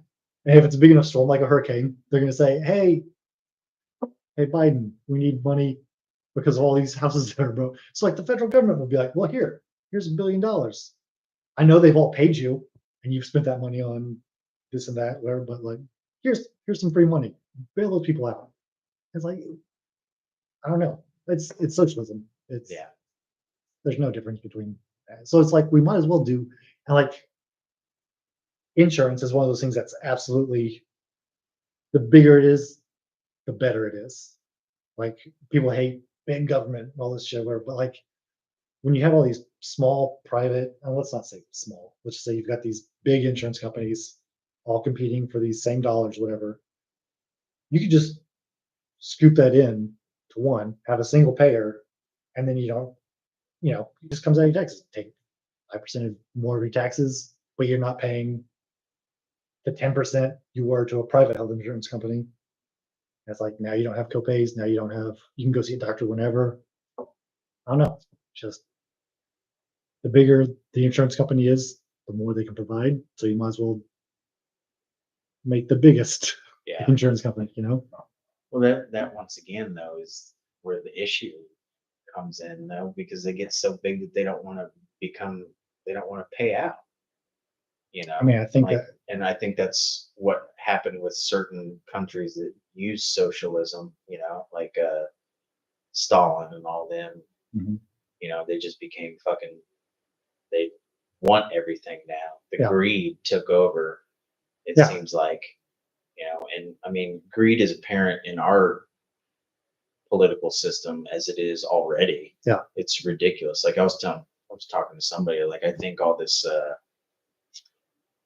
mental disease and everything that we're dealing with now is a byproduct of greed over the past 80 years, since the industrial age. I was going to say there's companies and farmers figured out an easier way to boost their profits and use this and petrochemicals and plastics and all that crap, like this has been done to us by maybe it wasn't their intent. Their intent was to make more money. They just did it in a shady way. Yeah, they don't care. Yeah. As long as the bottom line is. Now we're dealing with all these issues and they're just feeding us more issues. And like, oh no. It's like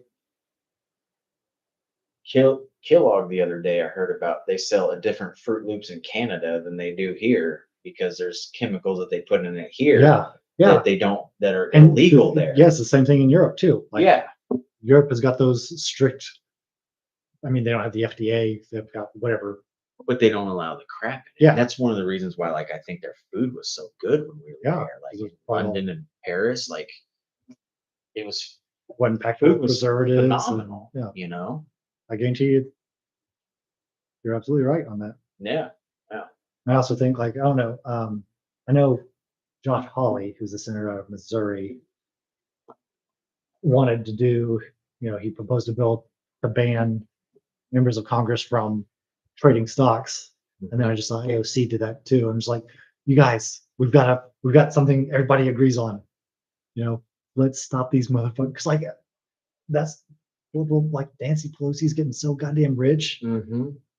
There was a whole TikTok dedicated to following her stock trades. Yeah, you can buy her husband's stock trades, and they make huge money. Yeah, they beat like whatever. I guess the average. I don't know a whole lot about stocks and all that shit, but yeah, like they beat like a good, I guess.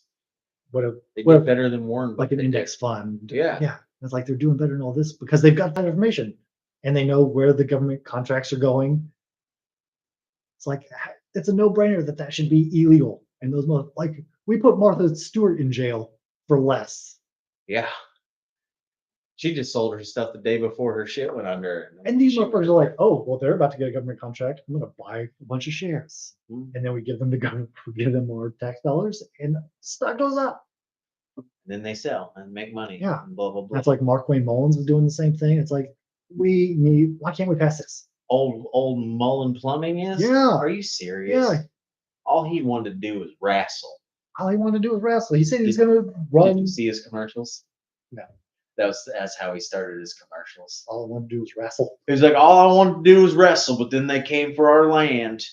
So blah blah blah. And then, did you by any chance? Man, it was so funny. I don't know who he was talking to. There was some. He's a congressman, right? He's a senator. He was in House of Reps, and now he's a senator. Okay. So after he became a senator, he was on some congressional hearing, and they were talking to. Oh, where he was going to fight the. Yeah, he was like, "You won't take this outside right now." And Bernie Sanders was like, "Sit down." Yeah, you're a senator. Sit down. This would have been fine if you're still in the House of Representatives, but you're a senator now. Yeah, but that shit was so funny. I like that. I think he was the auto union worker, labor union boss.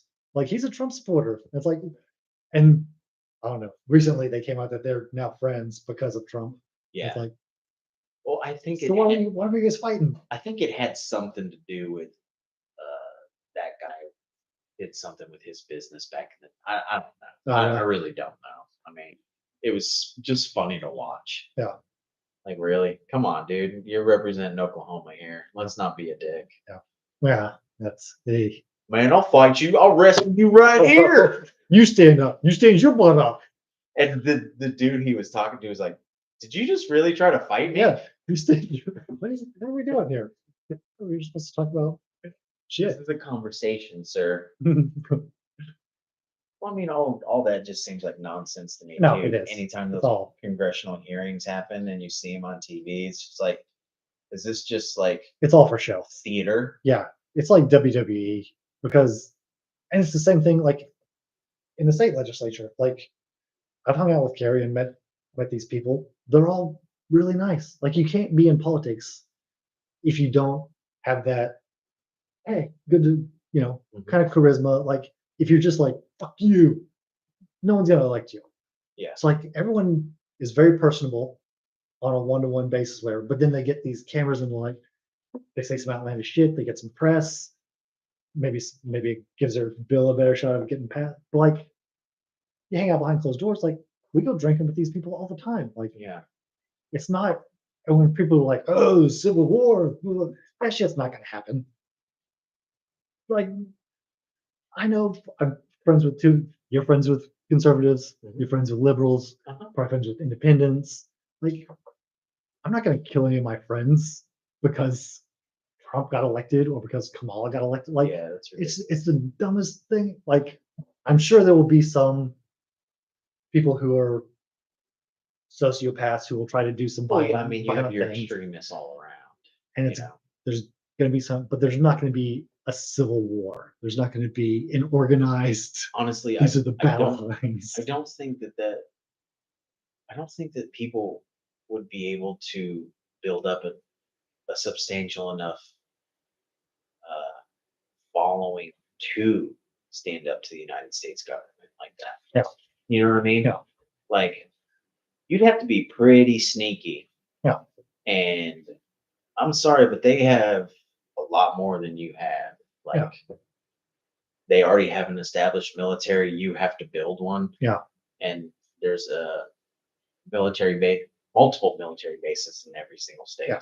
You know, you're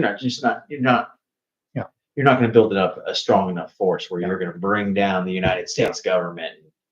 I think it would be more likely that you could get somebody to run for, say, the president of the United States, and maybe not in the aspect of changing the way the government works, but simply getting in there and almost being like a comedian and at the State of the Union, and instead of reading what the teleprompter says, just kind of going off the cusp and like, you're all fucking retarded. You all need to be fired. You all should be ashamed of yourselves. You, Nancy Pelosi, I see you over there rubbing your diamond ring. Get the fuck out, Like, I mean, I think you have more likelihood going on doing something like that and grabbing people's attention. No, I mean that's how they get headlines. Like saying outlandish shit, and then they get coverage, and they use that. I don't know. The fact that we give celebrities so much power is ridiculous. I feel. You're talking about just like celebrities, like for example. Well, I mean, tell me the difference between, aside from like voting privileges, where between like a Nancy Pelosi and like and a Kardashian. No, you're absolutely right. They're both famous for doing nothing. They're both rich as hell. Famous for being stupid. Yeah. I'm not saying they're stupid. They're obviously smart because they figured something out. They figured out how to work the system. But I don't want to sit there and have a conversation with any of them because I think that you're looting the world as opposed to making it a better place. Absolutely. Yeah. I mean, your duty as an elected official is to make America better for everybody, not just your constituents or your party or the left, the right, whatever it may be. Unfortunately, we're tribal human beings. Right. Yeah. We're very tribal, and you're taught to pick a side from elementary school. Like you're the Cougars or the Panthers or whatever. Like this is our team, and then it goes into middle school, and this is our team, and then football gets a little bit more intense. You have pep rallies and woo, go for us, blah blah blah. And then college is worse, and then once you get out of college or once you turn 18, well, you got to pick a side: Republican, Democrat, blah blah blah. And then that's terrible in itself. I don't think that's the way it was meant to be. It wasn't meant to divide people. Yeah. Conversations is something that we're lacking too. I agree. There's like, been. I mean, look at our two presidential candidates. They can't even have a conversation. They just talk shit about each other. Yeah. You know, like really, these are the two best people that we can pick. Yeah. Come on. That's the way I feel. Like it's like I don't like either one of them. I don't think either one of them are presidential. We've got all these people in this country, and this is it. Like this is it. These are the people. Our system has become corrupted. It is. They decide who runs. It is. You know. It is. I mean, look, RFK left the Democratic Party to become an independent to try and run, and even he ended up dropping out because he realized that there's no chance. He's just gonna. He's just going to take away votes from whatever party, you know. Yeah, it was the same with Jill Stein. It's like the Green Party. It's like, you motherfuckers only come around during presidential elections and be like, yeah, like fucking. I think we should probably have some more political parties. I think that would be better. But then you get into the same shit Europe is dealing with, where it's like, you get this weird amalgamation of like, I don't know, maybe it is better. Because it's like, I don't agree with you on this stuff, but we agree on these two things. So we'll pool our votes together to make sure this person doesn't get power. Yeah. So like maybe, I don't know. Maybe there is something to that. Well, I think part of our problem is we as a country put profit over people. 100%. You know, we need to get back to that people over profit thing. Like, you should pass laws because it's the right thing to do, not because it's going to benefit you getting a job with this company when you get done with your office stint. You know, like that's ridiculous. Who are you to decide that? Like, I could have made a better decision, and I didn't even go to fucking college. Some college. This was a comedian shirt. It was like, what comedian was that? Ooh, can't ever remember his name. But he used to do a joke about how on applications you can pick some college now instead of like high school and college. Now there's some college in there. He's like, well, you're somewhere in between Uncle Joe Bob from the trailer park and Bill Gates. That's what some college means. People, every time I wear this shirt, somebody's like, man, that's an awesome shirt, dude. It is an awesome shirt. Some college. They just think it's because you know how usually it's like Dartmouth College, you know, somebody wears a shirt, whatever college they went to, they think it's that. They don't think it's the application thing, and I have to explain it to them. What's going on? Like, thanks, man. Right. Yeah. Thanks, I mean, at that point. Yeah. You want water? I'm grabbing a cup one. Yeah, I love it. You want room temperature or cold? Well, you give me whatever you're bringing. All right. Well, room temperature or cold is going to play. You want to try an Oreo ball? As long as no one's finger was cut off.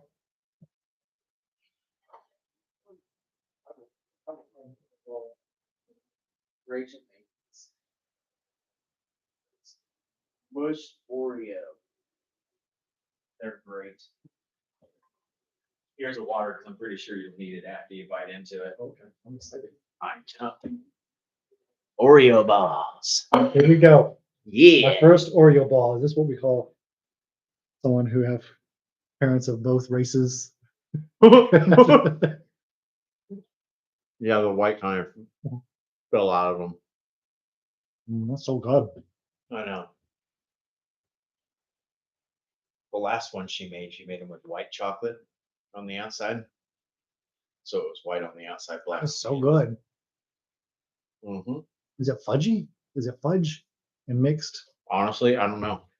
I'm pretty sure that she crumbles the Oreos and then mixes it with some chocolate, some fudge or something, and then dips it in chocolate, and then it sits in the fridge and gets cold so it stays together. So good. But she has to mix it all and then create the balls individually, you know. They're really good though. That's so good. Why didn't she show them these? Because it's not hers. She found the recipe on like TikTok or something like that. I don't give a shit. I know. Start selling them. I'm surprised Oreo doesn't sell Fuck them. They've got enough money. They're teaming up with the Girl Scouts. Sons of bitches. They're going to corner the market. Man, that is the biggest case of child labor that I've ever seen. Oh, absolutely. As a grown-up, I'm like, really? You worry about child labor in other places? Look at what we do with our Girl Scouts. You know they make billions a year. Yeah, it's making so much money.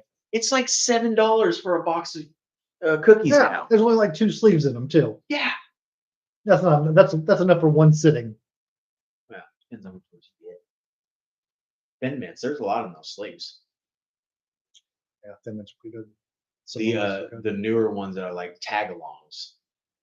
Which ones are tagalongs? Tagalongs are the ones that have the peanut butter in them and the chocolate on the outside. Yes. But they come in like the container because they don't want them to stick together. Yeah.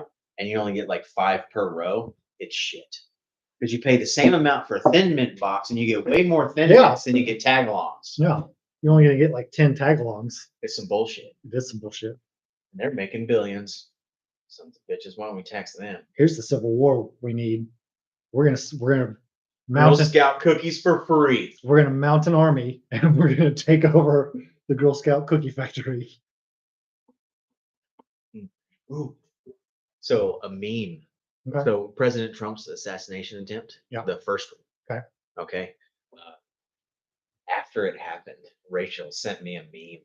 It's the funniest thing. I fucking love the internet and memes. Yeah.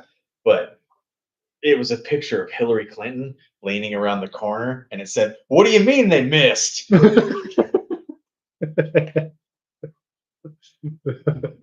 loved it. It was so good. Did they? Maybe they were just trying to kill that fireman. I don't know. Hey man, assassinations have been hidden like that. I saw The Jackal. I haven't seen Jackal. What's it about? Bruce Willis and Richard Gere. I think it was the late 90s. I've not seen Check it out. I don't even think I've heard of it. Yeah, check it out. It's called The Jackal. Okay. But in it, Bruce Willis is the assassin. Okay. It's actually got Jack Black in it too. What? Yeah, Jack Black gets his arm blown off by Bruce Willis. It's awesome. Yeah, watch The Jackal. The Jackal. Good movie. Good movie. Okay. But in it, he ends up shooting a bishop at this event where like the vice president is speaking, and the vice president is talking at the podium, and then he kills the bishop, and it's believed that he missed the vice president and just hit the bishop, but that was the real target. Maybe you're right. Oh. Seen it in a movie. It was in a movie. It means it's real. It's good. Nope. It's gotta be. I'm convinced movies are just the put out so we're not surprised when things happen. That are from movies. Like you think they're there to like condition us. Yeah. Yeah. Condition you to not be surprised when something happens. Yeah. Or maybe have an idea of what to do when something happens, like an alien attack. Like I'm going to Roswell and I'm hooking up with Will Smith, and we're gonna fly fighter jets and destroy the alien technology that got them from one part of the universe to here because we're got the will and we're gonna win. One day, my wife might get Alzheimer's, but I know that I just have to read her The Notebook and tell her the stories of your love. This is what we did. She's got dementia. You don't know. You know what? That movie was really good. As much shit as people talk about that movie. Who talks shit on that movie?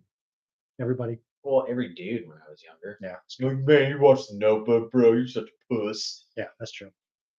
Ryan Gosling is sexy. He is. God damn, that man's good looking. I didn't see it for a while, but then I think once I did, I was like, God damn it, they're right. Yeah. They're right. He's good looking dude. And when they kiss in the rain and everything, like it's so passionate. Ah, I'd kiss Ryan Gosling like that too. Yeah, I probably would too. Just for the story. That dude's a good actor, I think. Yeah. Rachel McAdams, she's cute. Whatever. We're talking about Gosling here. Gosling made that movie. We're talking about the Gos here. Let's not. One of my favorite movies is Drive. I think he said like 8 words in that movie. I have been really bad at seeing movies, apparently. That's all right. You have kids. I do. I can tell you about Descendants 3. Descendants 3. I was going to say, I don't think those movies we just described really their cup of tea. Although Carrie took, for his 10th birthday, he wanted to go to some dino park in Texas, so she took him while I hung out with the girls. And who's him, Sawyer? Sawyer, yeah, our oldest.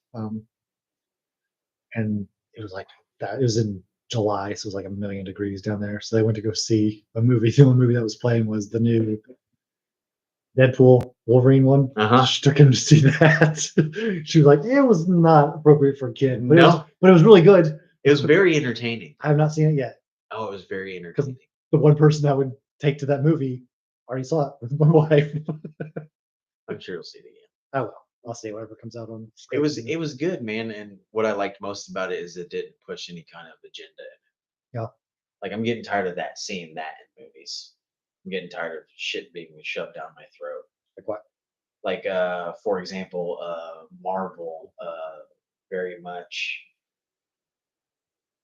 I don't really care for their stuff because they push the LGBTQ type thing down down people's throats. I'm getting really tired of seeing gay sex in movies. Like I understand that there's gay people in the world and that it exists and everything, but it's not as prevalent as movies make it seem. I guess I don't know. I haven't. I just recently tried to watch the new interview with the vampire they did on Netflix. So they're trying to do that again. Well, they created a show from. You remember the old movie with Tom Cruise and Brad Pitt and Christian Slater from the '90s. Well, they made a show out of it, and it was really good. But then all of a sudden, the two main characters, and the Lestat character, the vampire, and the guy who's going to turn into a vampire, all of a sudden start fucking. Like, okay, that's great, but what does that have to do with the actual plot? It just it turns me off on things. It just does. Like, I mean, I'm a heterosexual white male, I guess. If you could be a vampire, would you suck a dick? No. Immortality? I don't need to. Oh, you mean suck a dick for immortality? Yeah. Well, maybe that's if you haven't finished watching the show. Maybe that's what they're getting to. Maybe that's not what they were getting to. Maybe the vampire was like, "Listen, you want to live forever? Get on these nuts." But I mean, even straight sex in movies gets to be annoying because it's like, all right, we get it, you're fucking. People have sex. That's great. Let's get on with the storyline. Yeah, like the Matrix movies. The whole love story between Neo and Trinity, and I was like, really? I never liked Trinity. Yeah, but I'm just like, fuck. Like, can we skip past this whole sex scene? It's not needed. Yeah, it's certainly not needed. At least in the Matrix movie, it wasn't. Like, I don't give a shit that they have a romantic entanglement. Like, I just want to see him dodge bullets in slow mo. Yeah. None of that was in the first one except for that last. I'm in love with you, Neo. So you must be alive. Yeah, good point. Good point. That's why John Wick is the perfect movie. Even the John Wick movies, I'm getting tired of, man. What? Yeah, you can see him waiting for the punch to be thrown. It's like they got lazy in the choreography. John Wick, the first John Wick was amazing. John Wick 2 was pretty fucking cool, but John Wick 3 and 4, it's like he's standing there like, and then the guy throws the elbow. It's like, come on, man. The one with Halle Berry, I thought was like that's where I think it took the turn from I can suspend my disbelief to be like, come on, guys. Yeah. Well, that and their whole assassin world thing, kind of like the one. Everyone is assassin. Yeah. Everybody is an assassin. Really, that poor guy on the street, they're in a group of assassins. Yeah. Like, come on. Like, I did, however, see they have a new movie coming out. It's based off the John Wick style. It's called The Ballerina. Okay. It's got Ana de Armas. I think that's how you say her name. I'm not sure. But I saw a preview of that. So it's like, do you remember in one of the John Wick movies where he went and saw the lady who was conducting the dancers on stage? Yeah, the Romanian lady. Yeah. The Romanian. So it's about those dancers being assassins. Yeah, because when they go back to like her character is one of those ballerinas. Okay. And they're making movies about this? Yeah. Or is it a show? No, I think it's a movie. Either way, I think it's a movie. I'd watch that. And I believe it has John Wick's character in it. Oh, but even better. The Ana de Armas's character from what I got from it is she kills everybody because they killed her father, kind of thing, and it looked pretty badass. I mean, should have killed her cat or something like that if they wanted to stay in line with the John Wick. You fucked with my pussy, and now I will kill you with ballet. Okay, my ballet skills. It's got to be a hairless cat, though. An assassin would totally have a hairless cat. But it looks good. Okay. Send me a text when you find out what that is. I haven't seen the. It's called the ballerina. Okay, I'm gonna look up the ballerina. Yeah. If you just look on YouTube, new John Wick movie, it'd probably come up under that too. Okay. Honestly. But I'm kind of getting tired of John Wick. Like the John Wick character is fucking awesome, and Keanu Reeves plays it great. But the choreographing that they've done in the past 2 movies, I've been really disappointed with. Gone downhill. Just because I'm like, I can see him waiting for the punch. Yeah, I don't think I noticed that. I mean, the shit you touched on earlier was what kind of like I still enjoy those movies. Like I can sit and just watch them. But yeah, where it's like, oh, he's gonna get shot, so all his clothes are bulletproof. Yeah, that was another thing. Like in the first movie, he had an actual bulletproof vest. It's like you would still. And then now his suits are made out of Kevlar. Yeah, you would still break so many bones. Like even if the bullet doesn't penetrate, there's still so much force. Like like you could still die. Like you could still stop your heart. Yeah, if you get hit by. You get hit right here with wearing a plate, it would still knock the wind out of you or something. Yeah. At that point, I was like, I'll ride with you, but yeah, you're absolutely right. When it's like, oh, now everybody's in. Did you ever watch the show they created from it? No, I think it was called The Continental. They tried to do a show. I don't even think I heard about this. Yeah, it was called The Continental. I think it was a show kind of based off the hotel. Okay, if it wasn't on Disney Plus, then I didn't. I don't know what it was on, but I don't think it did very well. I don't think it carried very well. I mean, obviously not. Yeah, you would have heard about it if it was super popular.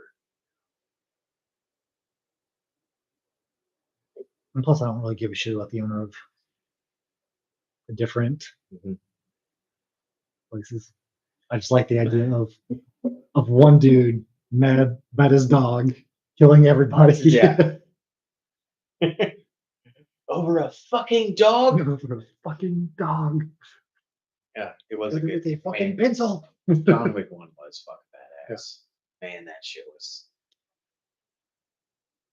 2 was when it started getting wobbly. But I still enjoyed it. Still loved it. I mean, I've watched all of them. I know, I've watched them all. And I've enjoyed all of them. But yeah, after the second one, I mean, during the second one, when it started to get wobbly, we're like, oh, here's a bulletproof vest. Yeah. Or bulletproof Here's a bulletproof suit. Yeah. I was like, come on, guys. That's what, like, movies like that is what I'm enjoying more nowadays, just because they don't have a agenda. They're just kind of designed for entertainment. Yeah. Which is what a movie is supposed to be about, you know? Absolutely. Like the newest Top Gun movie. One of the reasons I enjoyed it is because the bad guy in that movie wasn't China or Russia. Right. It was just, I think they call them 5th generation fighters. They never specified who their bad guy was that they were attacking, you know? Yeah. And it kind of, one, it leaves it to your imagination, but 2, it also doesn't push anything on you. Yeah. And that's what I've gotten disappointed with about Hollywood.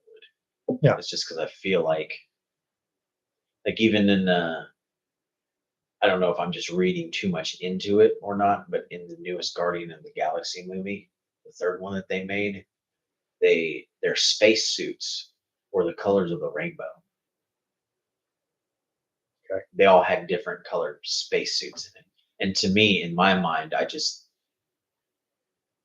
think the colors of the rainbow, like you're pushing something on me.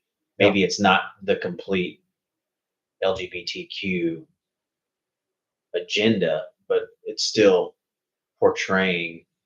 Okay. I mean, the gays have stolen the rainbow, is my point. You can't steal a rainbow.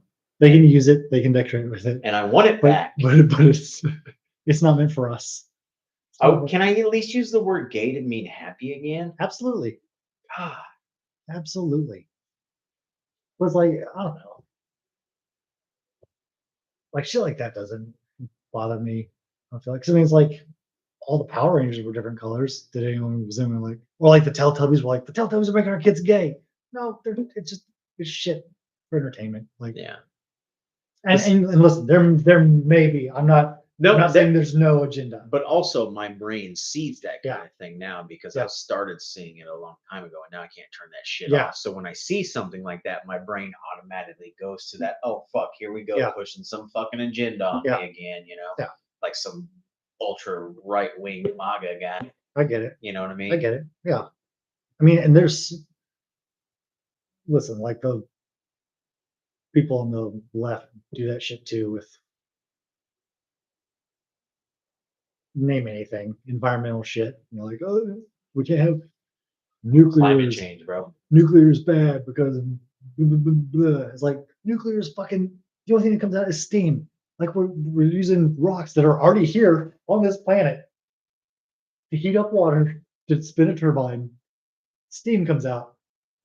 Like it's clean. It's cleaner than fucking coal. It's cleaner than natural gas. Like, And even if your argument is the waste that it creates, you're telling me that we can't figure out some way to it's the same thing. properly dispose of the waste. It's cleaner than coal ash, which they just dump into a river, or like listen, there could be people talk about like Chernobyl or other nuclear, but it's like you tell me like if a natural gas power plant exploded, there wouldn't be long-term repercussions. Yeah, right.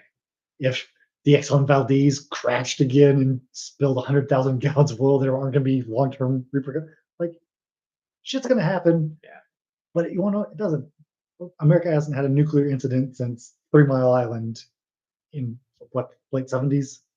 Whenever And like, and they were, the it was technology has come a long way since then. and you want to know what? Nobody died. There were no long term. They evacuated voluntarily ahead of time, shut everything down. There was no disaster. Nobody got hurt. Like it was fine. But you look at Chernobyl and like, ooh, still can't go. Like, yeah, the Russians fucked it all up. Like, Yeah, that shit blew up. Yeah. Like, yeah, and just Neither here nor there. I'm just saying nuclear. We should use a nuclear power plant. You're absolutely right. You're absolutely. It's much cleaner than that. And that's another one of my points. Is like you're telling me with all these 9 billion people that we have on this planet that we can't figure out some good way to do things. Right. I'm pretty sure there's some smart people. There are absolutely, but then if they try to do something, some company that's established, we either buy that company and shut it down, or buy the patent up. Or buy the patent up. Like that's the thing that makes me mad about pharmaceuticals. Like every fucking new medicine out there was bought with our tax dollars.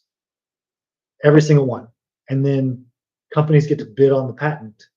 So it's like shit we bought and it's already been paid for and discovered gets to be profited by a pharmaceutical company, which is so fucking insane. And then like they get to keep that patent for however many years, and then they can go make generics. So it's 10 years. It's like we're actually waiting. How the fuck is that legal? Like we're waiting for a specific drug called Briviact for her because ever since her coma, she has to take seizure medicine for the rest of her life. And what's the one called? I can't remember what it is, but she takes a generic version of whatever this drug is called now. But Briviact is a better version of this drug. Like they took this drug and they took all the side effects out of it and created Briviact. Yeah. Well, Briviact, even with insurance, is $400 a month for her pills. Yeah. We can't afford that. Right. Yeah. We can't. It's fucking insane. That. That's with insurance. And so now we have to wait till their 10-year patent is up. So other companies can begin to make it and make it cheaper, because this is the drug that works the way her body needs it to work. You know what I mean? And that's just fucking ridiculous. Single payer. We need single payer. We're already paying for the drugs, paying for the research of the drugs.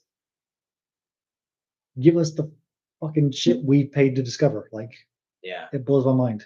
Blows my mind that that's legal. That's, man, that's the corruption once again. Like money, greed. Hell, it's a powerful motivator for people. Oh, absolutely. Ridiculous. And what's funny about it is none of it means anything. Yeah.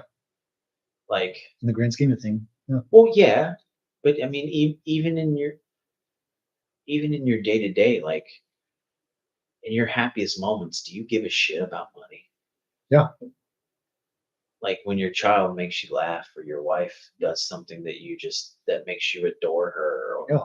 You're absolutely right. You don't give a shit about money. Yeah. Like my definition of success is I want to be able to do what I want from the time I wake up to the time I go to sleep. Now, I'm not saying there's not going to be work in there. Right. Yeah. There's going to be work. Like, in what world do we not work every Yeah. day? Even before we had capitalism, Yeah. you still worked. But from the time I wake up to the time I go to sleep, I want to be able to do the things that I choose to Yeah. do. I don't want to be making somebody else rich Yeah. or whatever.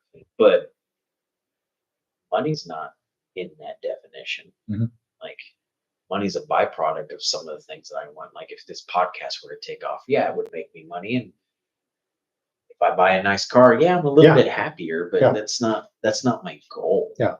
You know, Those aren't your values. That's not. Yeah. That's not what makes you. absolutely. Yeah. And it just baffles me when that is only Yeah. people's goal. Yeah. Like their only goal is money. Yeah. Like I'm all about making this money. Like You need to find something.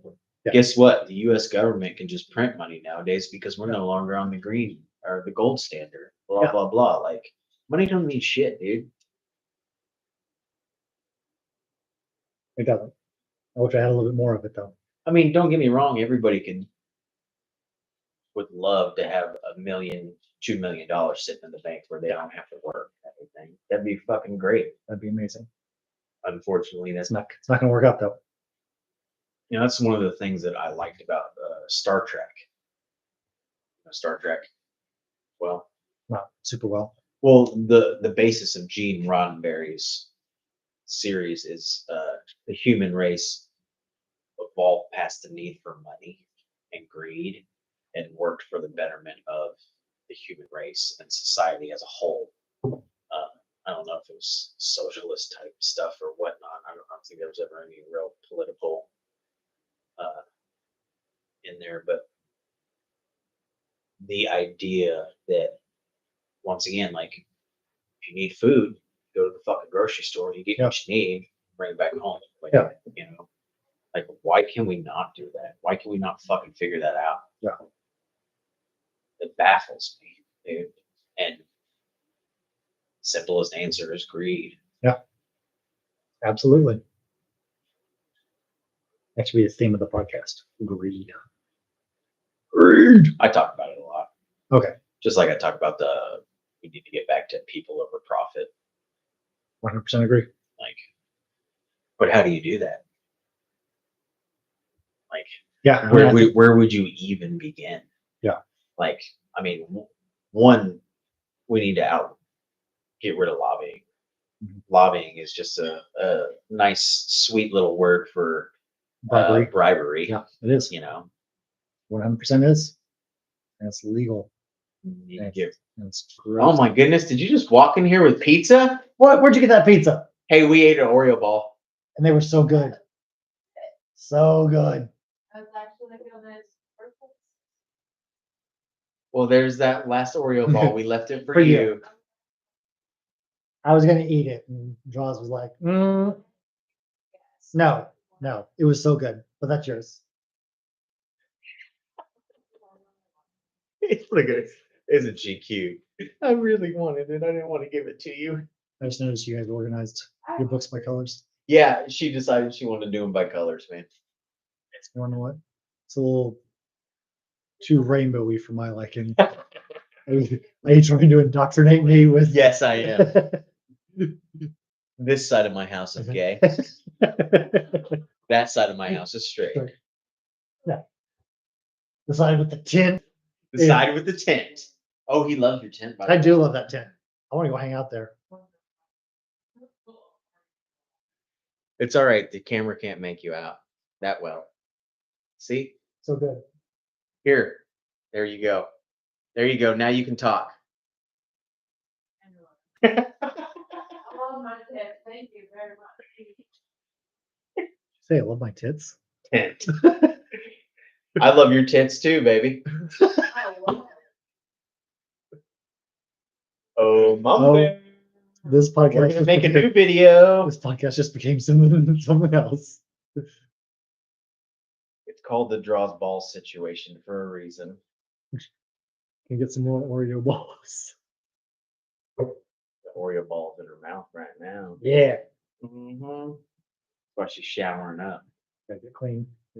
Nice and moist.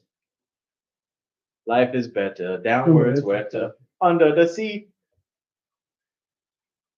That's fine. Unfuck yourself. Forget that. Yeah, that was her book. It's also a good book.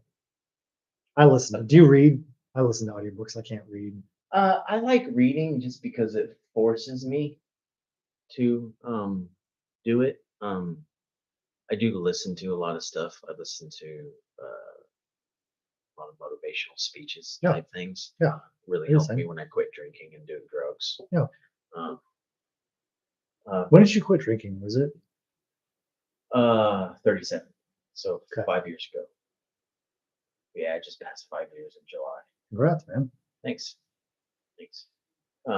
How's it been? Hard as fuck. Yeah. It's hard. I've got a better, it's easier now. Yeah. Just because my mental state is a lot better. One of the things that I had to learn was to love myself again. How'd you one discover that, and two go about it? Psychology. Studying the way my brain interprets things and figuring that out. I listened to a lot of Dr. Jordan Peterson. Okay. Listened to a lot of podcasts over the years of just people in the same situations, battling addiction, motivational speeches. A lot of those compilations on YouTube are made up of successful people, smart people, entrepreneurs, people who are ex-addicts, people who are celebrities. Like hearing a lot of different people talk about what they've been through and how they dealt with it helped me deal with it. Like specifically, Rob Lowe one time was talking about, so he's been in Hollywood since, he's part of the Rat Pack. Yeah. So, but he got sober in the 80s. I don't know when in the 80s, and he's been in Hollywood this whole time. And he was telling a story one time. And at this point in time in my sobriety, I felt like I had a handle on it. That old, have you ever had a bad addiction that you quit? Well, my mind changed to where, so Jameson was my choice of drink for booze. Okay. Before I go on about Rob Lowe, I'll explain this. I got to a point after I quit drinking to where in my head, I can go out and just have one Jameson and I'll be okay and then be able to come home. Which in reality, it's not, because my problem with booze was not I was an alcoholic and needed booze. I was an excessive drinker. Like I never stopped drinking. I didn't stop until I was fucked up. Yeah. So excessive drinking was my issue. And Rob Lowe was telling a story one time about being sober in Hollywood and watching stars throughout the years come in and out of rehab. And he was like, man, every time they would come out of rehab and a few months later, they would have this idea in their head. Now, mind you, I had the same idea in my head at the time when I heard this. Yeah. they would have this idea in their head that they had a handle on whatever addiction that they could just do a little bit and be okay. And he said 100% of the time, without fail, within 6 months of them doing that thing again, they'd be right back in that rehab. Yeah. And I heard it at a time when I was thinking that in my brain. Yeah. And that conversation, it was on Joe Rogan podcast. Actually, he was telling Joe Rogan about it. That conversation with Joe Rogan has stopped me from drinking thousands of times. Really? Because every once in a while I get this idea in my head, like, man, I got this shit under control. Mm-hmm. I got this. And I don't. Yeah. Like, I have an addictive personality. It's just the way, like, my father was an addict. My older brother is dying from, he has heart issues now. And it's from his drug use, his addictions throughout his life. You know, my father was a drug addict or alcoholic. I don't know exactly what his things were. I was too young to really realize. But I don't have control over those things. And it's easier now, especially after listening to so many people talk about things, to where I realize that I don't have any control over it whatsoever, especially if I start doing it. Mm-hmm. So the only control that I do have is to say, no, we're not going to do that. Yeah. We're not going to do that. And like, even I had Crystal on the other week. Oh yeah. I saw Yeah. And she actually asked me if I would ever drink again. And I was telling her, I was like, it would take something really big, like my wife dying or something, for me to pick up a bottle and drink. And even if that were to happen, probably still no, because in the back of my mind, I know that she wouldn't want that for me. You know what I mean? Yeah. So, like, it's become easier over the years. It's still a battle like, I still think about booze and cocaine every single fucking day, man. Mm-hmm. Like, if someone were to lay down a line of cocaine in front of me, I don't know if I would be able to resist it. Like, that's scary. Yeah. I'm glad that I don't have a cocaine problem anymore, especially with fentanyl on the fucking streets, dude. Yeah. Like, that shit's ridiculous. I've known numerous people now that have gotten some cocaine from somebody and it had some bad shit in it. One of them died. One of them ended up in the fucking hospital. Like, luckily somebody found them, you know, and saved their life and whatnot. But like, that shit's scary, dude. Like, I'm glad I don't have those issues anymore. Yeah. I think that alone, though, for cocaine specifically, I wouldn't want to touch cocaine again, just because of the simple fact that it might just have just this little itty bitty amount of fentanyl in it, and I'm dead. Yeah. You know? That is scary. I never really thought about it like that. Cigarettes is the hardest thing I ever quit, dude. Really? I think that has to do with the availability of it, though. I mean, I've tried. Nicotine is hard. Yeah, I've tried. Nicotine is hard. I need to. My kids remind me I need to. Well, at least with how'd you do cigarettes? Did you got a patch or did you go cold turkey? Man, everything I've quit, I just did cold turkey. I just made it up in my mind. I'm not fucking doing it anymore. I mean, that's just the way I had to do it personally. Like, if you're an extreme alcoholic or extreme drug addict, I wouldn't recommend cold turkey, because sometimes that alone can kill you. Yeah. But for anybody else, like I don't think addiction is a disease. Okay. I think that maybe there's something about addictive personality that runs in your traits, possibly. But I don't think addiction to any specific one thing is a disease. Okay. I think it's a choice. Because you're doing, like, every conversation I have with somebody nowadays that is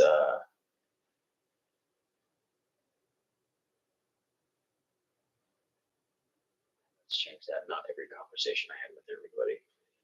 Conversations I have with people in bars. Because like if I do go to a bar, like my wife still has drinks, so we go out every once in a while.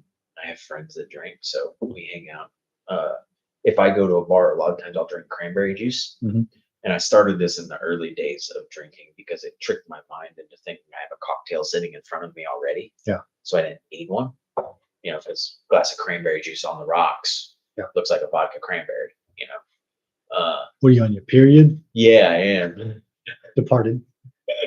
Oh, yeah. The one movie I have seen in the last decade, 2 decades. I don't know.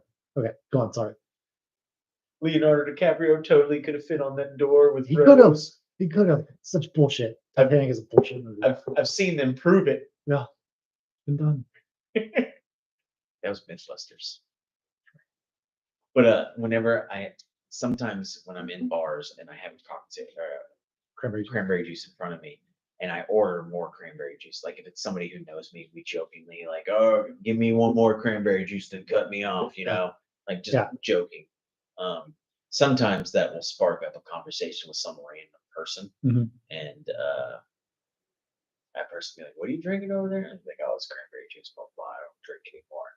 And anytime I say that I don't drink anymore to someone who's in a bar drinking, almost 100% of the time it begins a conversation from their end of, "Yeah, I need to quit drinking," because people who drink too much, whether consciously or subconsciously, know that they drink too much, you know, and it almost 100% of the time leads into a conversation of them talking about how they need to quit drinking. And, I forgot where I was going with this. I had a brain fart. We were talking about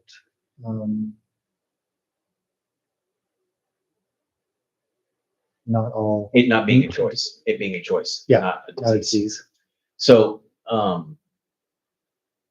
that to me reiterates to me that it's the choice, because they know, like I said, whether it's subconsciously or consciously, they know they drink too much. They either feel it or they already know, you know, but they choose to sit there and continue to drink. And I was kind of the same way. I knew that I needed to quit drinking for years before I quit drinking. Yeah. And one day there's a story that leads. Well, there's actions that lead up to it, which is also in my book. Coming out. Road Construction Ahead, coming out in March. Oh, wow. That's when I'll release it. Nice. Next March. I'll release it around my birthday, pie day. With every book, you get a piece of cherry pie. What about Oreo balls? No, I like it's pie day. It's not Oreo ball day. What if you make an Oreo ball pie? Wouldn't that just be an Oreo pie? Yeah. It's still a pie. You started this with your Oreo balls. Don't walk behind us talking shit. They are addictive. They are really good. Which is a choice. Can you make us some more? We only have a few minutes. Yeah. We only have a few minutes. You gotta make them quick. See, you gotta chill him. He's in his kennel sleeping. Such a good dog. That's his room, man. I love it. It's so good. I was kennel trained. Yeah. But it's the best way that I found to potty train dogs. Same. But no, like just one day I'm not doing this shit anymore, man. You can read about that day in my book. Okay. But will you sign me a copy? Sure. Okay. I look forward to reading it. Draws Oreo ball. Because my last name is Ball. Get it? You should put you should put that as the author. Authored by Draws Oreo ball. I was gonna call you Oreo. Right. What up, Oreo? My dick's black. Sorry, I couldn't help it. Oh, I think your wife is right about how boys don't mature. They don't. I think she's right. We're all the same. So it's past 9 o'clock now. So Okay. let's end this the way I end them all. With a prayer? No. With a seance? No. Okay. What is something that you've learned in life, meaning in life? You can think about it for a second. Okay. That's what I ask everybody at the end of the podcast. What is something that you can tell anybody who's listening? Piece of advice, something that you've learned. The first thing that popped into my mind is that you can't change other people. You can only change yourself. Absolutely. Absolutely, man. And that's fucking hardcore truth right there. Because I mean, how many times have you wanted somebody to change and then they just break your heart? Mhm. You know what I mean? Like that's some of the hardest heartbreak. Yeah. My thinking was like, when I ran for office, I knocked over 13,000 doors. It's like you could have really great conversations with somebody, and then, I mean, I think that's something that's both good and bad about Oklahoma is our people are very polite. We're very kind. I'll talk to anybody, just like most people will. And it's like, I think out of those 13,000 doors, less than 10 people were like, "Oh, I know who your opponent is, and I like him. You, I'm voting for that more." But the vast majority were like, "Yeah, I like you." Blah blah. And I was like, and then you still lose by a lot. It's like that was the heartbreaking thing for me. It's like you persuaded Reach somebody, somebody. or yeah, got them to see something from your point of view, and they're like, I'm just voting the same way I always Yeah. do. Yeah. Or not voting, or but that's true, and it's true in everything. it's Relationships, all aspects of life. work, anything.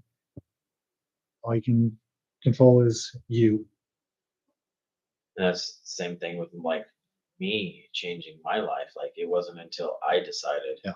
or I found the faith in myself, belief in myself that I could And the strength. Yeah, the It's strength. not- Yeah, It's not like shit's not easy. yeah. I mean, people support is awesome, Mhm. but But they can't make you stop drinking. They can't Yeah. make you. well, watch any what are those intervention? Yeah. Is it called intervention? Yeah. Yeah, like anytime they sit down, like, and they try to, like, hey, we're here to help you, and blah blah Yeah. blah. The person is automatically defensive, like, no, fuck you, I'm out of here. Yeah. Like you can't make that choice for people. People have to want to change. Yeah. You're absolutely right. Absolutely. So that's something I've learned.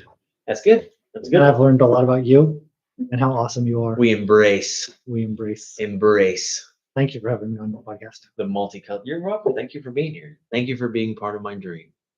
I'm glad you invited me to be a part of your dream. Thanks. Everybody have a good night. Watch The Jackal.